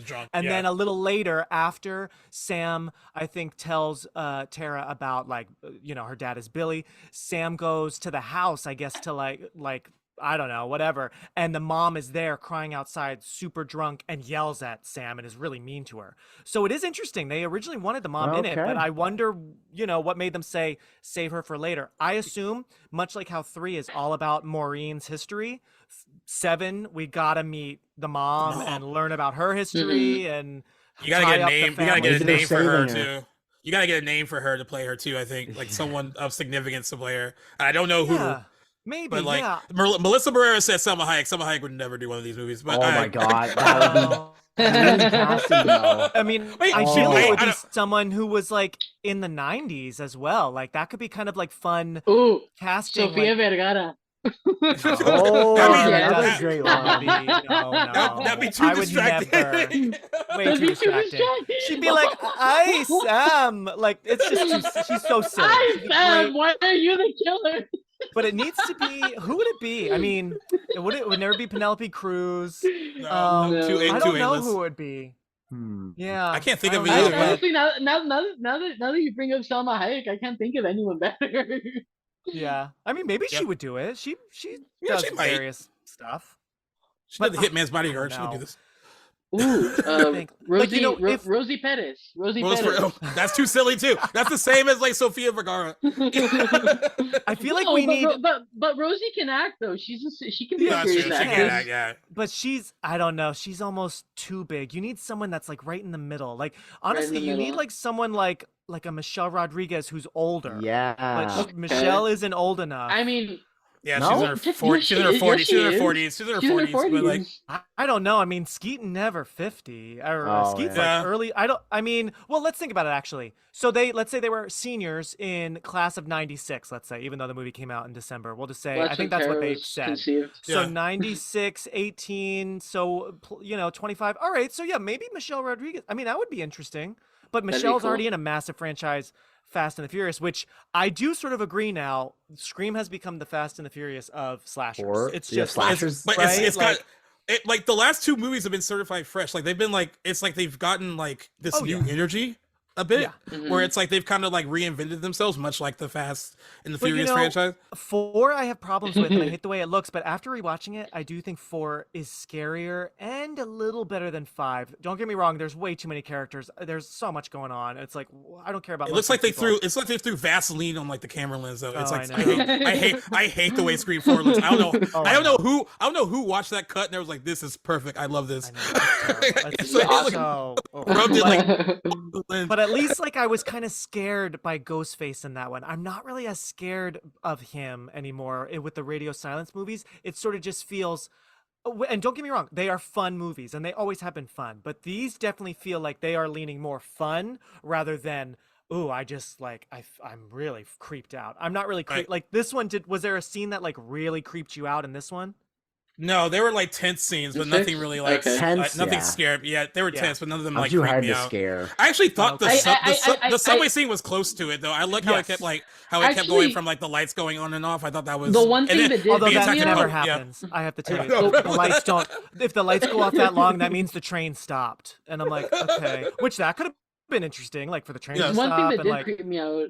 It was super subtle, but the way Ethan's just staring at Mindy the whole time. Yeah. The whole time. I honestly thought his stare, he was watching guys. What? And Donnie, you can confirm, and so can you guys. I feel like what also makes that scene really good, from what I remember, there's not really much score. There's not much music at all. Is it just sort of like it's just the sound and noise. Yeah. That's why I'm always a fan. Like some movies rely way too much on score. Dude, and I actually really did love. Scary to go. I love music. The slow head turn where it went dark at 1 minute, and then when the lights came back on, Ghostface was just looking in her direction. I thought that was like really, really good. Now you have to suspend disbelief because Quinn also said she knifed Mindy. I don't know how Mindy would know that she would end up on that subway car like alone and not with the group, but like, True. But there's that. I mean, there's a lot of people in costume. It's Halloween. Although I gotta say, guys, I think it was a really bold choice to set another big slasher franchise on Halloween. And that's the other. We don't really know. What I do appreciate about the Scream movies is we never really kind of know what time of year it takes place. So it was an interesting change to now set it at Halloween time. But I didn't know, like, was it Halloween night? Like they still kept it kind of vague. But here's the thing: in New York, people are constantly in costume all the time, and I mean, it could have just been, once the news broke out that Samara Weaving and then Tony Revolori are dead, there could have just been a bunch of fans of the Stab movies just all of a sudden running around in Ghostface costumes. That would have been fine too. So I don't know. The Halloween thing is interesting because it starts out with the Halloween party and all that, but then we never really get any more Halloween stuff from it, you know? Right. I thought that was interesting. But I mean, she could have easily just been, you know, standing around in her costume and no one would have thought anything and then watching what's happening and then just jump on the train, you know? Yeah. Yeah, I what I've noticed the biggest complaints even from people that liked it have been about the third act, how the third act isn't as strong as like what comes before it, especially because everyone gets caught up in the whole killer reveal and if it works or not. Having seen it twice, I think the third act works better the second time around. But overall, I thought I actually liked this third act more than the previous one. A bit more than the previous one, and I actually didn't mind the killer reveals. Yeah, it was better motive. It's a way better motive. I thought, and I also thought like the whole like the act. I mean, of course, like there's a more intimate thing going on with having the action take place in like the house in like the last movie. But I like the more like because this is like a follow up to a successful movie. It's more like immersive. It's bigger. They had to make the finale a bit bigger. I actually thought it's a nod to the ending of Scream 2 because that all takes place on the stage. On the stage, which is more parallels to that movie. Like I feel like that's what they were doing. They wanted it to parallel them coming off of their first Scream movie, how that first Scream movie in '96 kind of came off into the one in '97. I feel like that's what they were thinking, and it seems like that's what they were going for, and I think they accomplished that. But like, I thought the killer reveals were fine. I was fine with who it. I mean, it's my fault for like being fooled by misdirection because I called Quinn early and then they killed her and I was like, well, I'm wrong, damn it. And then I feel like Jackson where like he was so dorky and with Ethan and everything, he was dorky and he was nerdy, but then I kind of forgot he was there. Where it was they totally gave him the Mickey treatment because Mickey did the same shit and he was the killer and I'm like, my only real gripe with the killer reveal, because I actually think the third act is pretty great. I love that I thought the setting. third I act like was the great. kill box. Yeah. I like. Yeah. I also maybe because I'm a filmmaker, I thought it was a great way to not show the Stab movie again, but show Richie's fan movies. I thought that was cool. like kind I of like that. darkly funny, and how perfect after they kill Dermot Mulroney, they come out of the screen and it says and the credits written roll. and directed by Richie Kirsch. I thought that was pretty clever, but no, I think the setting was good. I just think it's funny when the three killers went from 0 to 60. They did the classic, all right, well, I'm a killer now, and now I'm going to act really crazy. I'm like, okay, we just have seen that so many times. Like the killers last time in 5, Amber was like acting for astronauts in space. She was so big. You know what I mean? And it worked, but like I kind of wanted Bailey, the detective, I wanted him to maybe the kids are a little kooky, but I wanted him to like be more like Billy and just be staring at her, and like that would have scared me more if he's like just enjoying this and is very calm and cool, because so many of them are like, well, Sam, you know, like they're just think of it this way. It's revenge. I think they're allowed to act out a little bit, like they're finally getting their revenge on her, or so they think. Totally. And it just felt a little forced. I get what you're saying though. Like maybe coming from the two kids, maybe it's coming from the kids, maybe. But okay, fine. But from the adult, it's like it's kind of silly to see him act the same way. But he even goes on to explain like how much he loved Richie and stuff. So I mean, to have him act out felt proper.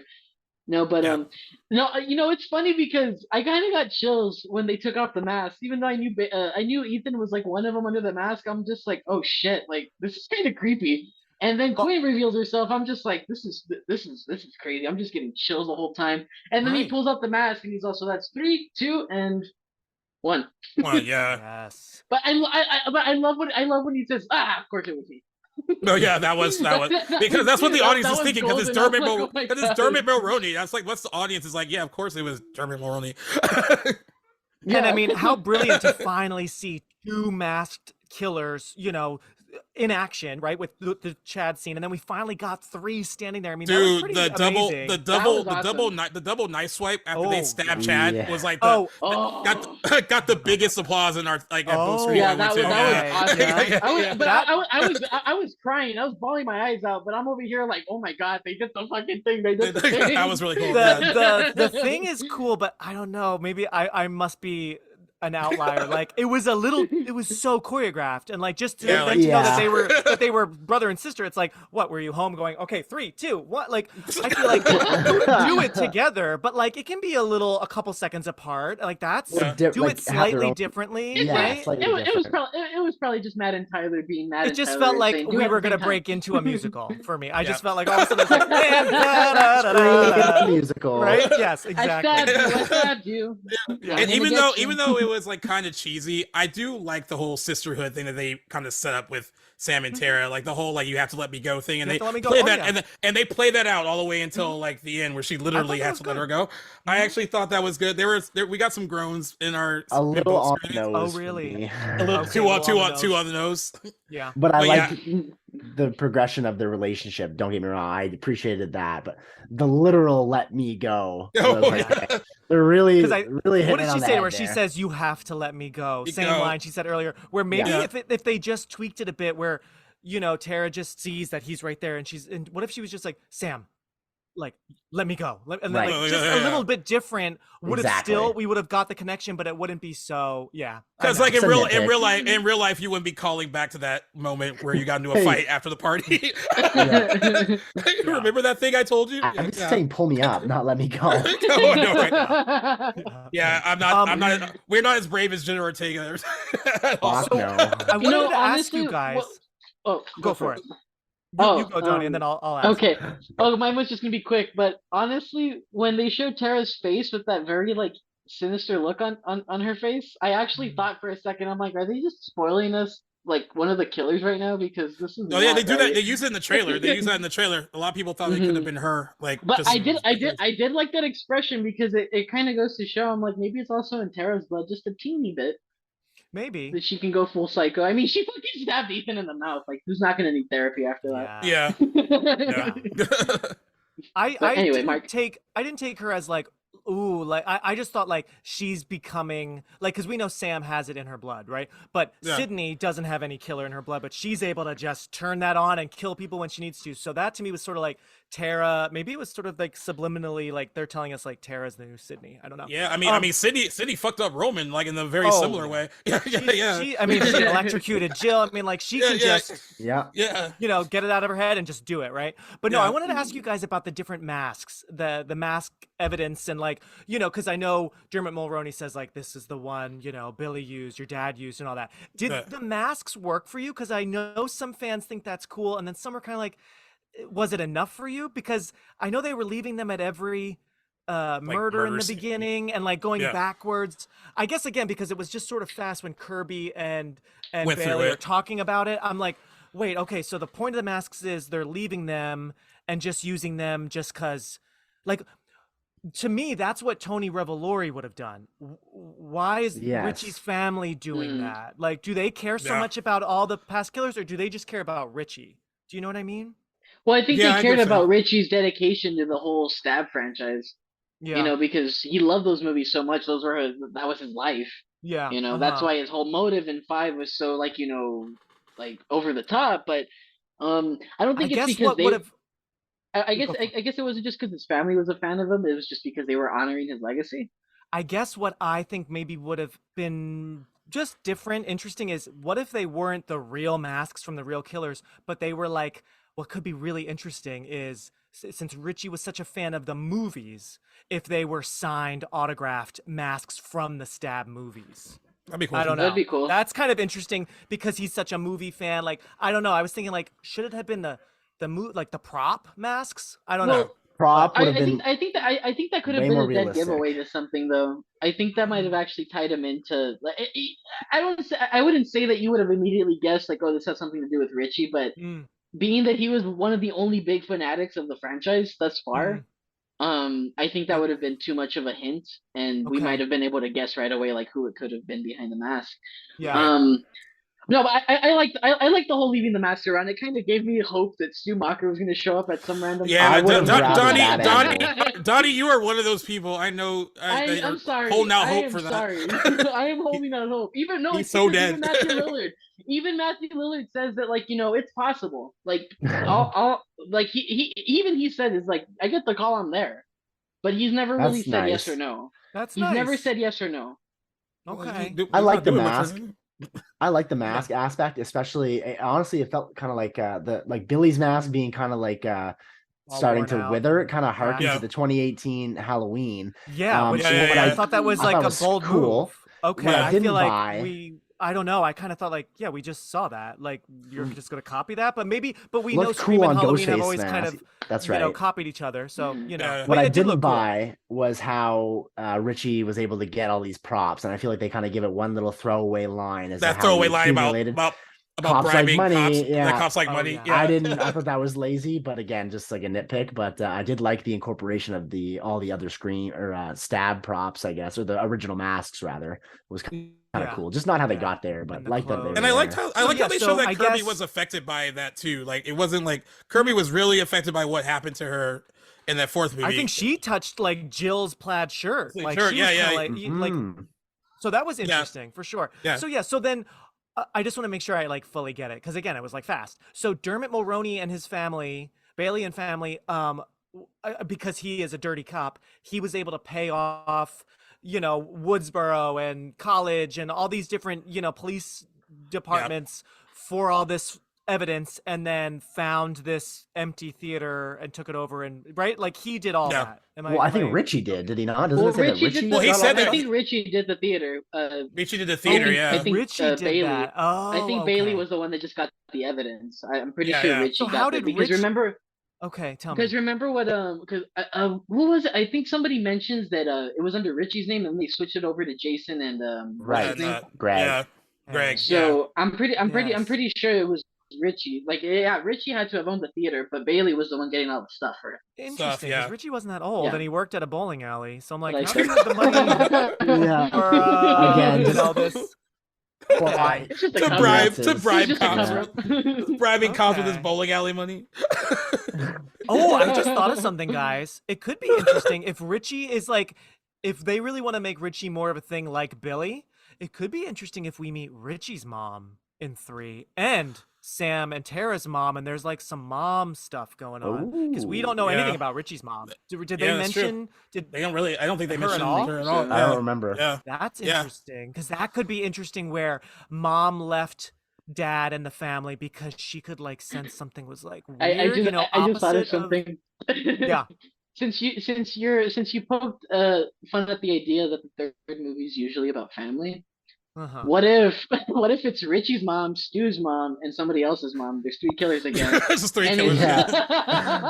Wait, to have them all be women would be really interesting. And I've been wanting. I'm ready for at least 2 female killers. I mean, come on, give it to us. I mean, technically they did that in the series. Spoiler alert if you haven't seen it, but they technically did that in the series. I forgot. Yeah. Oh well, yeah. Well, the second season was it was pretty obvious who it was, but the first season was a female killer. Well, technically there was 2 of them because remember, Piper was in on it, but so was Audrey. That's right. In on it? I forget all about the show. I haven't watched it in so long. At the end of the first season, she's bringing all these letters that she got from Piper, but she was the stand-in killer when Will and Piper get attacked at the factory. Interesting. I completely missed that about Audrey. Interesting. Okay. Yeah, that's it's all fuzzy now. And it's off topic. I'm sorry, but like no, it's still Scream related. You're good. Oh, that's right. I mean, Mark kind of set it up. I mean, we talked about this last year when we got to the end of that episode. I mean, we have a movie that made $44.5 million over the weekend. It's the biggest opening of the franchise ever. That's pretty cool. Definitely getting another one. I don't know if everyone thinks the Radio Silence guys, they're getting booked with a lot of stuff and not sure if they're going to come back or not. Would that be interesting if they can't do it for a couple years? Like 3 came out a few years after 2. Later, so that'd be funny. I think 2 years would be good from a writing standpoint. Yeah. Because also, what would the rules be about in 7? Because now we're at the point where she talks about rules of a franchise. So it's the end of a franchise. Is it? They would just end it. The end of it. The finale. So it basically goes back to what trilogies are about. How all bets are off. Anybody can die. Anything can happen. This is the ending of a franchise. I mean, just look at the Rise of Skywalker, for crying out loud. Palpatine somehow returned. Anything can happen. Well, that was also lazy writing too, though. Yeah, that was Palpatine back somehow. But no, like since this is if you. Let me see. What's a good example of the ending of a franchise? Like Friday the 13th. It's the worst example because of the way it ends, but technically how it ends in '93, and then they pretty much reboot it again. Yeah. I mean, anything can happen, and then they kill Jason again for like the 8th, 9th time. That's where I feel like they might be headed towards if they don't wrap things up, because you can only anything can happen. So many nods to earlier movies before you start repeating yourself too much. Mm-hmm. Yeah, and I think Scream 7 has the perfect opportunity to finally that's it, final nail in the coffin. That's what Wes wanted, because Wes had always planned 7 movies. That was always his thing. Oh, okay. Yeah. Interesting. I only heard about 6. Okay. I thought it was 7. I'm pretty sure it was 7 because I read somewhere that Wes Craven had always planned on 7 movies. That's why he brought back 4, because he thought, okay, well, let's try it again. And then he unfortunately passed away. And plus 4 was such a bomb. I worked with David Arquette right after 4 came out on Dancing with the Stars, and I remember I was like so excited to meet him, and I was like, I just saw 4, and 4, as we know, is not the best, so I just kind of lied. I was like, I loved it. Like, oh, are we gonna get 5? And he was so sad. He looked at me and he was like, I don't think so. It did not make the threshold that we needed to make. So yeah, but I mean, here we are talking about 7, because 7's gonna. And happen. I'm pretty sure he was just as psyched to hear that, oh my god, a 5th was happening. Yeah. Well, you know what's interesting? With the 5th movie, because I listened to the commentary, they did call him and told him, they warned him before he read it, because they were like, they didn't want him to be surprised that he was going to die. They were like, hey, you need to let him know that he's not going to make it through all of the 5th one, because they did not want him to read it and then be devastated by that. And it's interesting because he was actually. Well, it's interesting too, because they talk about how they want to kill him. They want to kill off a legacy character, and they kept saying like, "Oh yeah, we had to off Dewey." But they're doing interviews for this one, and they're like, "Oh yeah, we couldn't kill Gale. We were never going to do that." Or like, "We couldn't kill Kirby. Like, we were never going to do that." And it's just like, I just think they didn't do it because they didn't get Neve Campbell. If they got Neve Campbell back, I think they would have killed one of them. They would have killed Hayden Panettiere or Courtney Cox. Like, because they would have been like, all right, we at least, they didn't want to leave fans with like, all right, now all the legacy characters are pretty much right. gone. I mean, I guess Kirby would still be considered one, but like Gale is on a much different level than like Kirby. I thought Dewey really Dewey stayed a long time, and I know a lot of people love him, and I love him, but like Dewey was supposed to die in the first movie. So I mean, once 3 ended and you're like, oh, okay, the 3 leads are all intact, and then 4 ended and you're like, they're still here. I'm like, okay, 5, one of you has to go. It can't really be Sid, so it's one of the other 2. Yeah. So actually, I read an article recently saying that David Arquette actually didn't like the idea of getting killed off. Like, he begged them to not kill him off. I wouldn't either if I was him.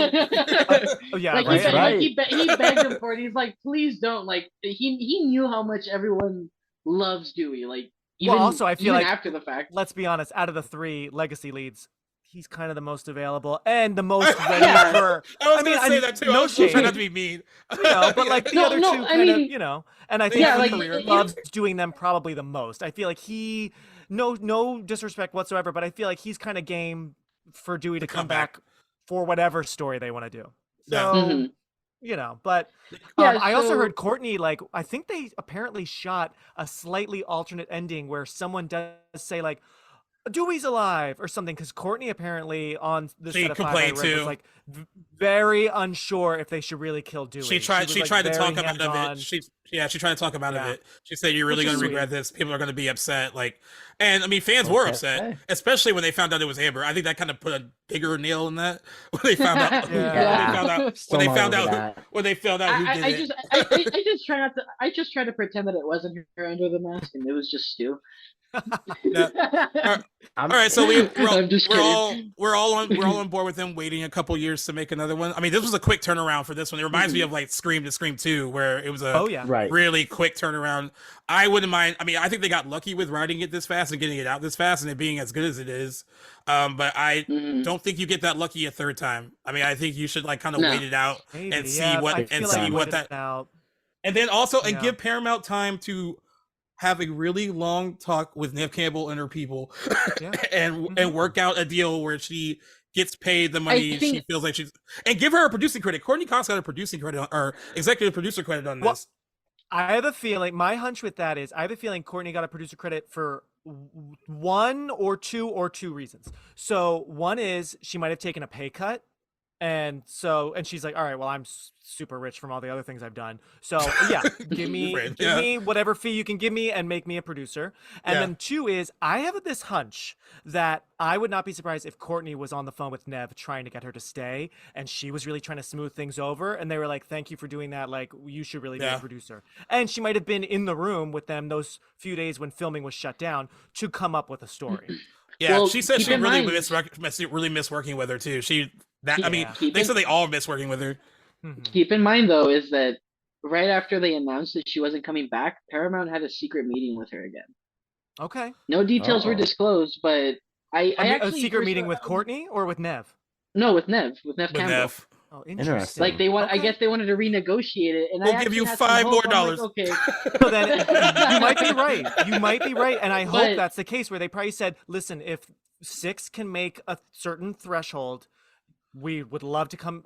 We have this idea for you." So maybe they already have an idea to bring her back, and it was just like, you'll get a percentage if this meets, Yeah, because I mean, you can't end the franchise without the title character. Like that's why I know for a fact that Neve Campbell's going to be in 7. Like, there's no way in hell they're going to miss that opportunity. It makes you wonder why they maybe wouldn't have offered a producing credit to Neve and make up for what they wouldn't pay her as a fee to reap some box office dollars. Here's the thing with producing credits. I mean, it's not really adding any money. I mean, maybe it is, but not necessarily. Well, I think it is. A lot of that.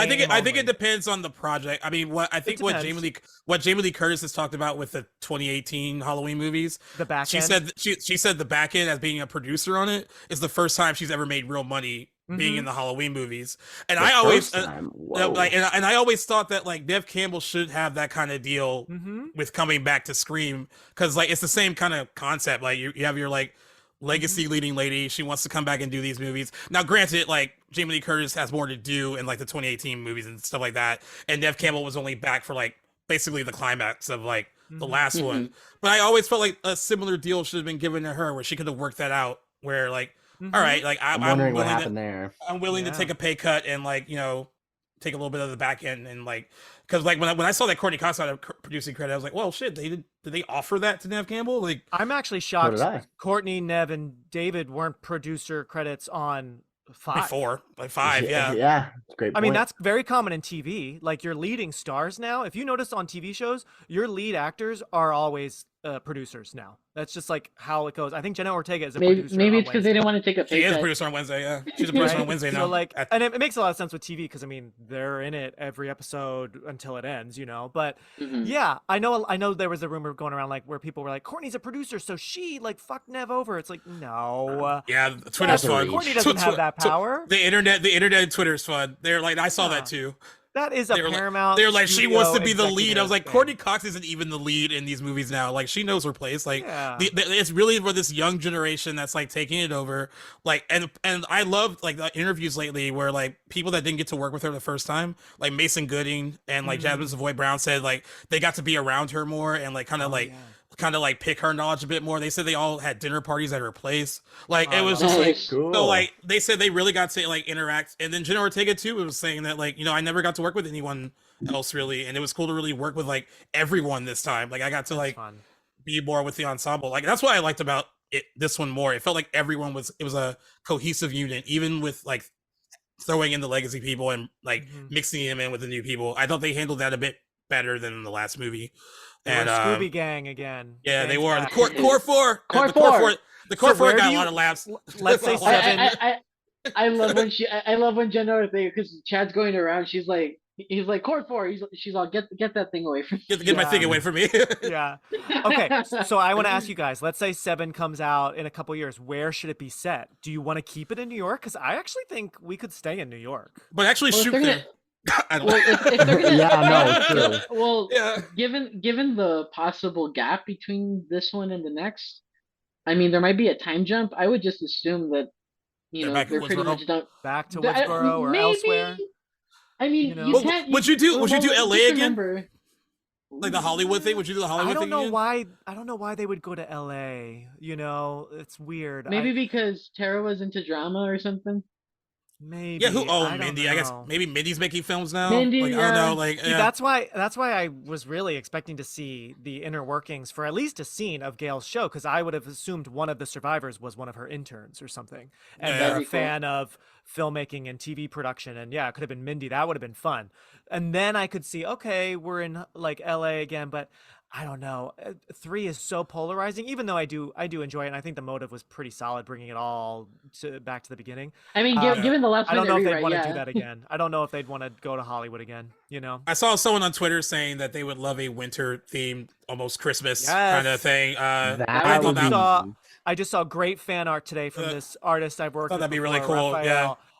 Beautiful artwork, like snowy trees. So like, I'm thinking, what if it's like still New York City, but then halfway through, our core group goes to someone's like vacation home, like in upstate New York or something. I don't know. I'm thinking like it could be nice to see snowy trees. I could be into that, honestly. I don't know if it's too gimmicky, but because you got to be careful, because it's like more of a shut-in whodunit. Yeah, exactly. That could be cool. I don't know. I'd get some like Black Christmas vibes. A little bit. They would have to watch the Werewolves Within to get that one right. Oh yeah. That was good. That was a really good one. That's what I can see. I would like. I mean that. Oh, not Werewolves. The Wolf Hollow one. That's the one I'm thinking of. Sorry. That movie was awesome. I haven't seen that one yet. Oh, it's good. Yeah, that's the one I'm thinking. I haven't seen Werewolves Within yet, but Werewolves Within is more comedy leaning. But I mean, it's got the AT&T lady in it. So yeah. What's the Wolf Hollow one called? The Taking of something. It's called I think it's called The Wolf of Snow Hollow, isn't it? The Wolf of Snow Hollow, yes. That one. That one is good. I saw that recently. That was an awesome movie. What's his name is in it? The guy from Jackie Brown. What's his name? Robert Forster. He's in it. Yeah, I think that was his last film. That was his last movie. Yeah. I forgot he died. All right. Yeah. I don't know why that was like intentionally funny. Sorry. Oh darn. Okay, Robert Forster. Well, I mean, if you guys have any final thoughts, we can wrap it up. But I mean, now's the time. I'm glad that we all like Demi Lovato's song. What? Oh, well, Yeah, it was at the end of the Lovato movie. song? I'm Yeah. Still Alive. What'd you song. think of it? I It played during the cringed credits. at the end, It like as she honestly- throws the mask down, and then we hear like very faintly "Still Alive." I'm like, I don't know, but this is. I did Yeah, not that's what I realize meant. that was a Demi Lovato Oh, song. yeah, that's the Demi Lovato No, song, and then so I Oh kind of my like the other God. one too. But isn't it Let me crazy, ask real you- quick? Isn't it crazy that now we are at a point in Scream popularity, all these years after the first one, where now like big singers are making songs for the movie? That For the has, like, movie, never yeah. happened That before. is crazy. I mean, Right? Creed made a song at the beginning of Scream 3 or 3. Was that specifically for Scream 3? I think it was. I think it That was. I don't soundtrack know. I was love probably Creed. the worst. Oh, dude, I sorry. was more No, impressed. I don't know the song. I was but- more impressed to hear "Blow the Whistle" at the party scene. I was like, "Oh, that's cool. I like that." I like the one. I like the song that is from the guy from Linkin Park. I think Yeah, that one's a little Chester that was- better. Bennington or Mike Shinoda? Mike Shinoda. Mike yeah. Shinoda. It's "In My Head." That is a good song. I actually Yeah, like that that's one right. more. He more than the actually Demi was Lovato involved song. on the Demi Lovato song. He produced it. Oh, okay. So they really. Wow. That's why. okay, he worked on a couple That's why things. I was gonna ask you guys. Do you think it sounded like a Linkin Park song? Because That Mike is Shinoda dope. I love totally. Linkin That's Park. funny. That's Yeah. funny. I could see So that. that's why it sounds very Linkin Park-esque. I don't dislike the song. It's just it's like kind of a popcorny. It's It was made for the movie, you know. It was you know. You I don't just have a lot of room to breathe there. those first two soundtracks are gold. Like that first film. The ending second with one, I Moby, still like, have the second one. I have second both, and like I don't think we're ever gonna have a Scream film end on like a Moby song, like something kind of like emotional. Like we're just Never not. again. It's a shame because like that's what I love, but these movies now are just big. They are no longer, which don't get me wrong, super fun. I'm gonna watch all the Screams, but they are now like big movies rather than scary stories with like very realistic characters. Now the characters will say, the wink wink to the audience looking, Yeah. like it just, now they're much more like sequences of big epic things and less about like real characters for me. But I still I love love them. when they're talking about. I love when they're talking about the rules, and Chad's like writing things down. And he said beheadings, and then Oh, at the end, and There's a use nice it, and then- callback. yeah. Yeah. Beheadings. I thought that was great too. That That was was really funny. good. That was really good. I thought he was gonna foreshadow his death there. I'm like, please don't fucking take his head. That would would be be cool. cool. That would be Don't good. fucking I'm don't on decapitate board. Chad. In a be perfect fucked. world, my fan film, I would have actually used what Megan has. She rips off a paper cutter blade. In Oh yeah, Megan. in I Megan, wanted yeah. to try to do that in my Scream film, but there was going to be a beheading and he was going to Logistics. throw the head at someone.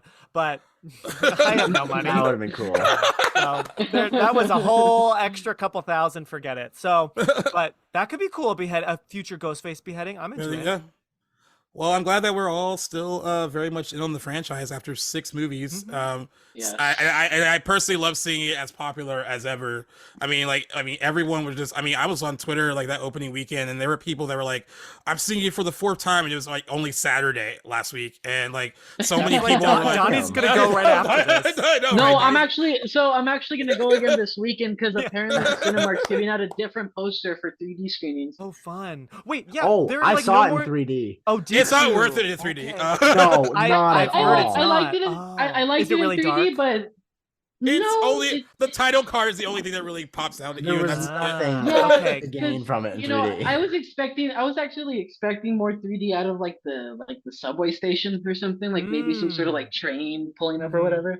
Yeah. But no, it was just a gimmick for money. but yeah, look, Yeah. Okay. well, look, For these extra are money. the Ticket these are, sales. Going these are in the 3D. posters they gave us. I don't know if Yeah. you guys Yeah, saw that's any of cool, these. Is yeah. that only at Cinemark, Donnie? That's only Cinemark? They had no, them at AMC so they were too. giving them out at Draft Oh, they House. do. I wish my Okay, fucking I didn't theater see would any do of that. stuff like that. Yeah, That's awesome.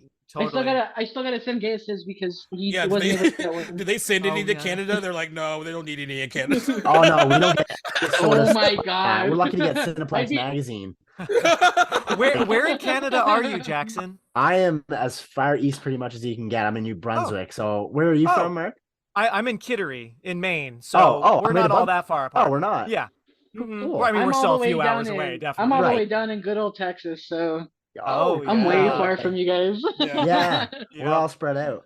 That's so We're fun. all spread out. We're all very spread I'm out. going to all for all- Montreal in a couple weekends for my birthday, and you best No. believe I'm gonna like try to find like some like Oh, shooting location where they Yeah. shot I'll that. take Yeah, some yeah. selfies and say I'm in New Montreal. York. Have you been to Montreal before? Yeah, a while ago, maybe like 6 years ago or so. So It I'm was like fun. I'm like I'm like 8 hours from there. Montreal is a wicked time. Yeah, I think cool. I like Quebec City more. I love Quebec City, which is probably closer. The architecture there is unmatched. Yeah. It's got a old timey vibe for sure. Oh yeah, I love it. It's very like but Montreal, you'll have a blast. Yeah, I'll send you guys pics if I can find. I want to like find locations where they like did the ladder thing and like all that stuff. Unless it was in a stage, I don't know. I just want to go to Canada. Period. I do too. I've never been to Canada. You boys definitely get up here. Gaius, you should go to Vancouver. You're not all that far from there. I haven't been on that side. BC is beautiful. Yeah. I need to do that. They shoot a lot of movies there. All right, future plan. I think we all need to visit each other. Link up in the middle somewhere. Maybe the Scream 7 episode is actually in person somewhere. In person That somewhere. would be cool. That'd be great. Cool. Well, I'm glad that we got to do this one together because, like, I think the Scream 25th anniversary was one of the, if not the first, one of the first episodes that we actually had guests on, and it went really well. And that was like my first taste of like, full circle. it was my first taste of like, all right, I can do this with like other people that aren't just my friends. And then like it got easier and easier doing it with guests. So to like kind of have a full circle moment with like you guys, especially, is really nice. And I'm glad that like Jackson got to have this one as his first one because there are going to be many more to come because we have like a lot of cool ideas for future episodes with guests. So thank you guys for. And it was an epic 2-hour episode. So yeah. If you're still listening, you survived. Yes. I mean, for some reason the Scream one, all the Scream ones do really well, and even when they go long, I mean, I think just people just love anything Scream related. They'll even listen to us goobers talk about it. Jackson, it's your first time doing the outro with guests, but nothing's changed. I still don't like doing the outro, so that's totally fine. It shouldn't make a difference. But yes, guys, on behalf of both of us here, or all three of us at Back to the Blockbuster, Mark and Donnie, we really appreciate you guys coming on and chat and Scream with us. Nice little Ghostface touch there, Donnie. Looks great. We love to see it. You guys are always welcome back, and I'm sure we will be seeing you guys in the future, assuming we get a Scream 7. But regardless, always happy to have you guys on. Really looking forward to our next chat. And as always, listeners, if you've made it this far, thank you very much for your attention. Tell all your friends that like this sort of content where you can find us. By now, you know where you can get us, wherever you guys get your podcasts, Spotify, Apple, Google, Good Pods. And thank you as always for listening. Gaius, Mark, Donnie, thanks a lot, guys. Thank you. What an outro. There you go. That was your Gale really Weathers outro from the first one. Signing off.